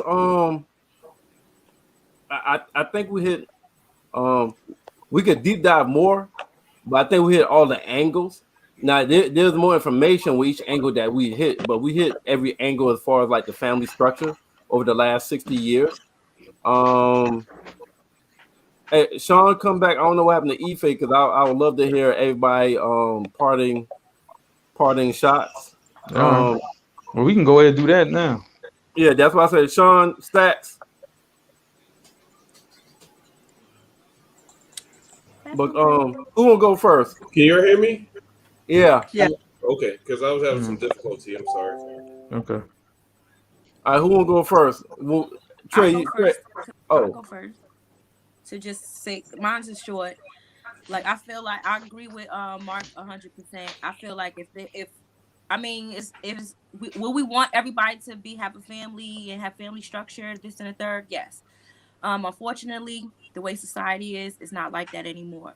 But if you are a single parent, whoever it is that's struggling, or if the father went to jail and this and the third, when you come home, fight to step your game up.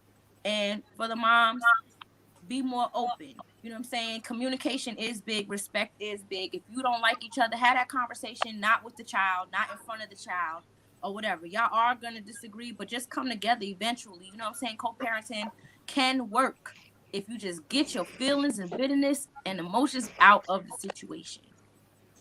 Agree with that. Who's next? Trey. I'll go next. Oh. First things first, as far as to address the breakdown over the last, let's see, running 60 years now, from 1960 to present. First things first, I truly do not believe that a marriage certificate is what makes a family. The people involved is what makes the family. To hit on some of the things that everybody said.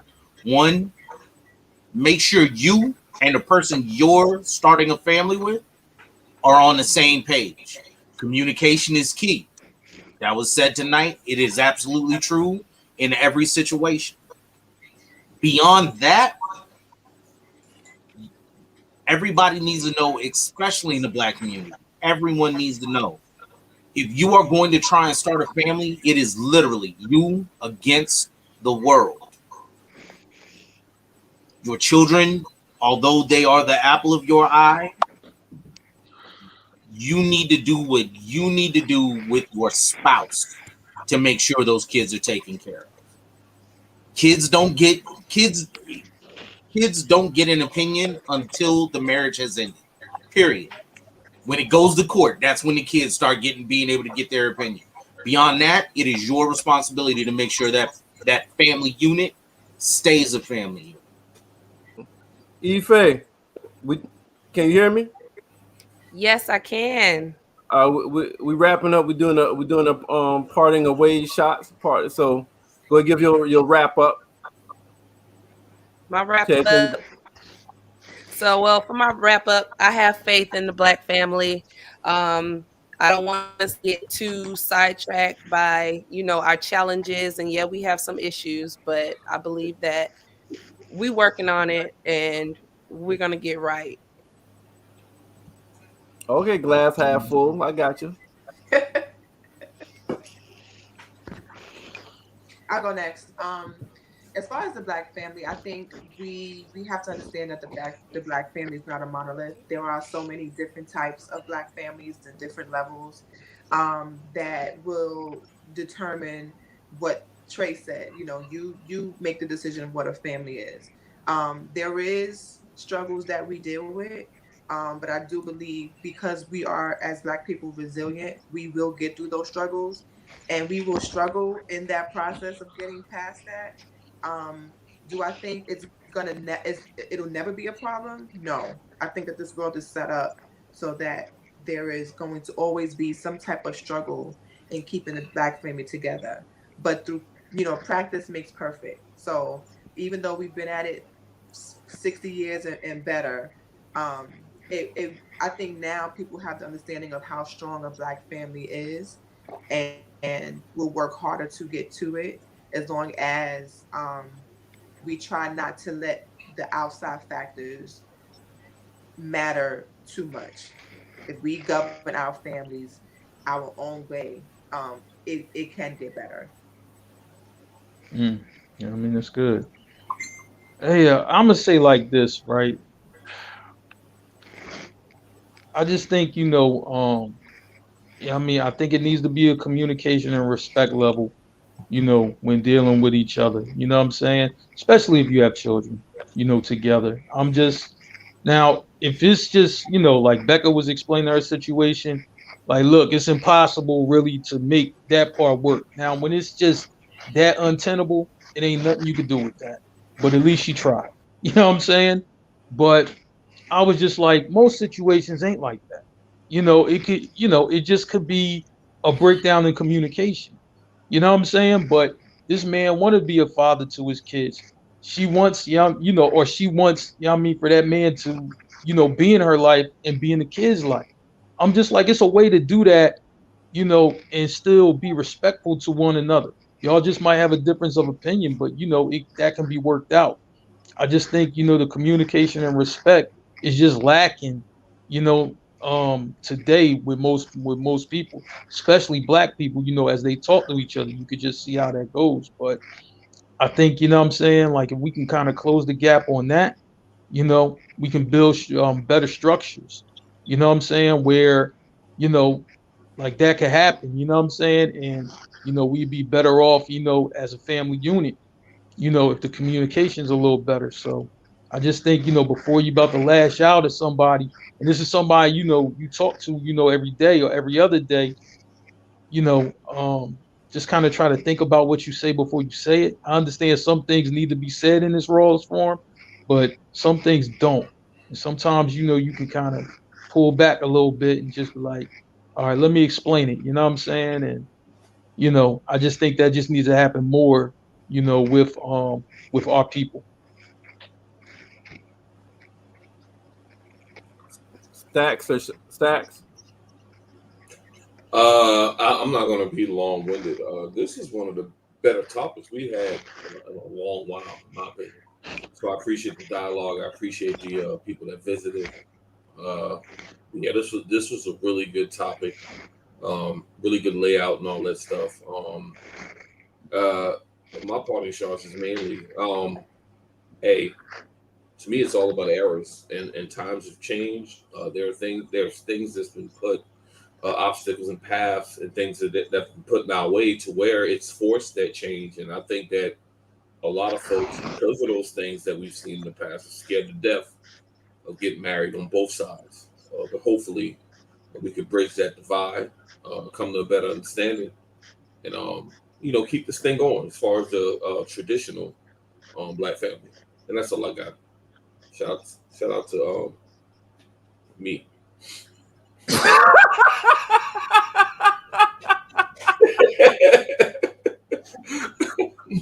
My bad, man. Oh my goodness, man! Ain't nobody give me props today, man. So I gotta give myself props. You know what I'm saying? Underappreciated. You know what I'm saying, Mark? I feel you on that. You see, my man, Mark, my man. Come on now, T. Petty's still here.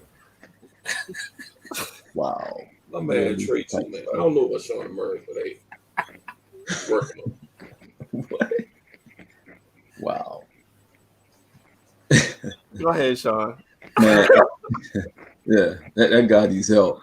I mean, a great dialogue tonight. Everyone had great points, great valid points. At some point, the traditions, that's going to hit on this a little bit. The tradition bifurcated at some point, and we have to figure that out. Generational curses as well, because that plays a big part. And where do you cut it off? Where do you stop the generational curse, or even just a generational norm? And a lot of times we give too much credit to certain elements that created a divide in the Black families. We give too much credit to the crack epidemic, although it was major. We give too much credit to Reaganomics and things of that nature. And although they played heavy weights in those factors, they weren't the determining factor. So at some point, you have to cut off the actual, the traditional curses that were started somewhere down the line. And that was my biggest focus. Like, how can I create a whole new branch of a different type of energy for my family? Rather that's, me going back to college and finishing and getting my degree, my wife being able to get her degree and showing an example for our daughter, on what that should look like moving forward. Because we didn't see that, before us in our immediate family, from our fathers and our mothers. So it was something that was important to both of us coming up in our relationship, to be educated as much as possible, to try our best to be successful together, so our daughter can see that and they can continue to live on the Johnson tradition for the most part into a different line. And that's one of the things that I don't think we focus on enough in the Black communities, as far as how can you stop the normal aspects of things that probably was cursing your family. Not going back, getting a higher education, not putting yourself in a situation to set up things for, your grandkids, your kids, etc. So again, really great dialogue tonight. I thank you all for just being able to be open and vulnerable with some of the things you shared from your personal experiences. Trey, I always enjoy your commentary on different things, being a military guy and just being able to kind of, you shared a part that we didn't know. I feel that you was like, it's a light-skinned dude like Mark, but I did not realize. Whoa, that's my guy. Don't do that. Yeah, there you go, stereotyping, man. I said light-skinned dude like Mark. That's colorism. That's colorism. I mean, we all different, man. We all different. Wow, you guys are really immature. But I was saying that Trey shared that part. I didn't know that, and I'm glad you shared it, because I was born in 1980 as well, and that was knowledge for me that even in 1980 it was areas where it was still on to be together, Black and white. And I'm thankful that you shared that, because that's something I can share with someone else in my conversations with people that I run into as well. So thank you for that. But other than that, Merv, that's what I got, man. 79 is better. Y'all was almost there in 80, but Nah, nigga. To 1980. It's all about 80s, nigga. Shut the hell up. Right. That wasn't called for. This is broken. I agree. We had good dialogue tonight. And I think it's the kind of dialogue that was needed. And I think it's the kind of dialogue that's needed to be talked about going forward on a regular basis. Because this is there's a lot of nuggets tonight that I feel like this show should be shared with a lot of different amongst the Black community, because we talked about a lot of different angles tonight. I appreciate Trey coming on, because I mentioned it to Trey last week, maybe 2 weeks ago, that we're going to do a show like this. And he said when we do it, hit him up. I hit him up, and he came on. Same thing with Ife. All the time. Yep, appreciate it. And hey, don't say that, because I'll pick up your goddamn offer. What's up? Yeah. You heard me, Trey? Where's Ife? What? I know motherfuckers who know motherfuckers. That's all I gotta say. I said, what up? It's not about you, though. I will. She watching right now. She been quiet tonight. Hi, Sam. Sam. So yeah, so good dialogue, and I'm gonna be real with y'all. This shit ain't complicated. The family, the Black family structure ain't complicated. The more things change, the more things stay the same. And when I say that, the main thing that needs to change is the mother and the father interaction, community, and respect level. Okay, the kids should not have more say than the father, or vice versa. if the mother and the father just be on, that's all they gotta do. The mother and father just gotta be on the same page to create the family. Even if you get divorced or if you get separated or y'all not together, if y'all still agree to be like, yo, the kid be like, hey mom, can I stay home from school tomorrow? Hey, go here. Call your dad. Dad don't live here. You hear what the fuck? Call your dad. See what he says, and then me and him will talk about it. You don't have to be in the same household to have that family structure. Now it's easier if you're in the same household, but like I said, this shit ain't complicated. It's not rocket scientist. The mother and the father, if they agree to respect each other, they can have that family structure and everything will trickle down. And if you teach that to your kids, you could break the family curse because you show that to your kids. And if the kids always see the mom and dad on the same page, guess what? Whoever they deal with, and when they have kids, they're going to make sure that they are on the same page in front of their kids. And when they have kids, which is your grandkids, when they get married, they're going to make sure they're on the same page and they're on the same page, same fort against the kids, where the kids can't divide and they don't use the kids as pawn against one another. So it's not difficult. Just the mom and the dad need to be mature enough to have the respect for one another, even if the relationship don't work, but still keep that family structure as a strong unit as co-parents and respect each other and have a united front for your kids, and that will work towards bridging the gap and fixing the family structure and the generational curse from started back from the over the past 50 years. And that is all I got. All right, y'all. Yo, shout out to all of our listeners, YouTube. Shout out to Facebook Live. Shout out to Blackjack TV. Shout out to Prime Wagner. Shout out to those on the front lines behind the scenes. Shout out to all of you guys who come on tonight. Shout out to everybody who's rocking with us, Instagram, Twitter, the guys podcast. And shout out to everyone who hasn't rocking with us from day one and those who are rocking with us in the future and so on and so forth. Great show tonight. Great topic. Thank you all out there. Sam Kelly, thank you for the notes. Anybody else who's watching, FA, wherever you at, thank you for hopping on tonight. And we really appreciate you guys. Peace. Peace, y'all.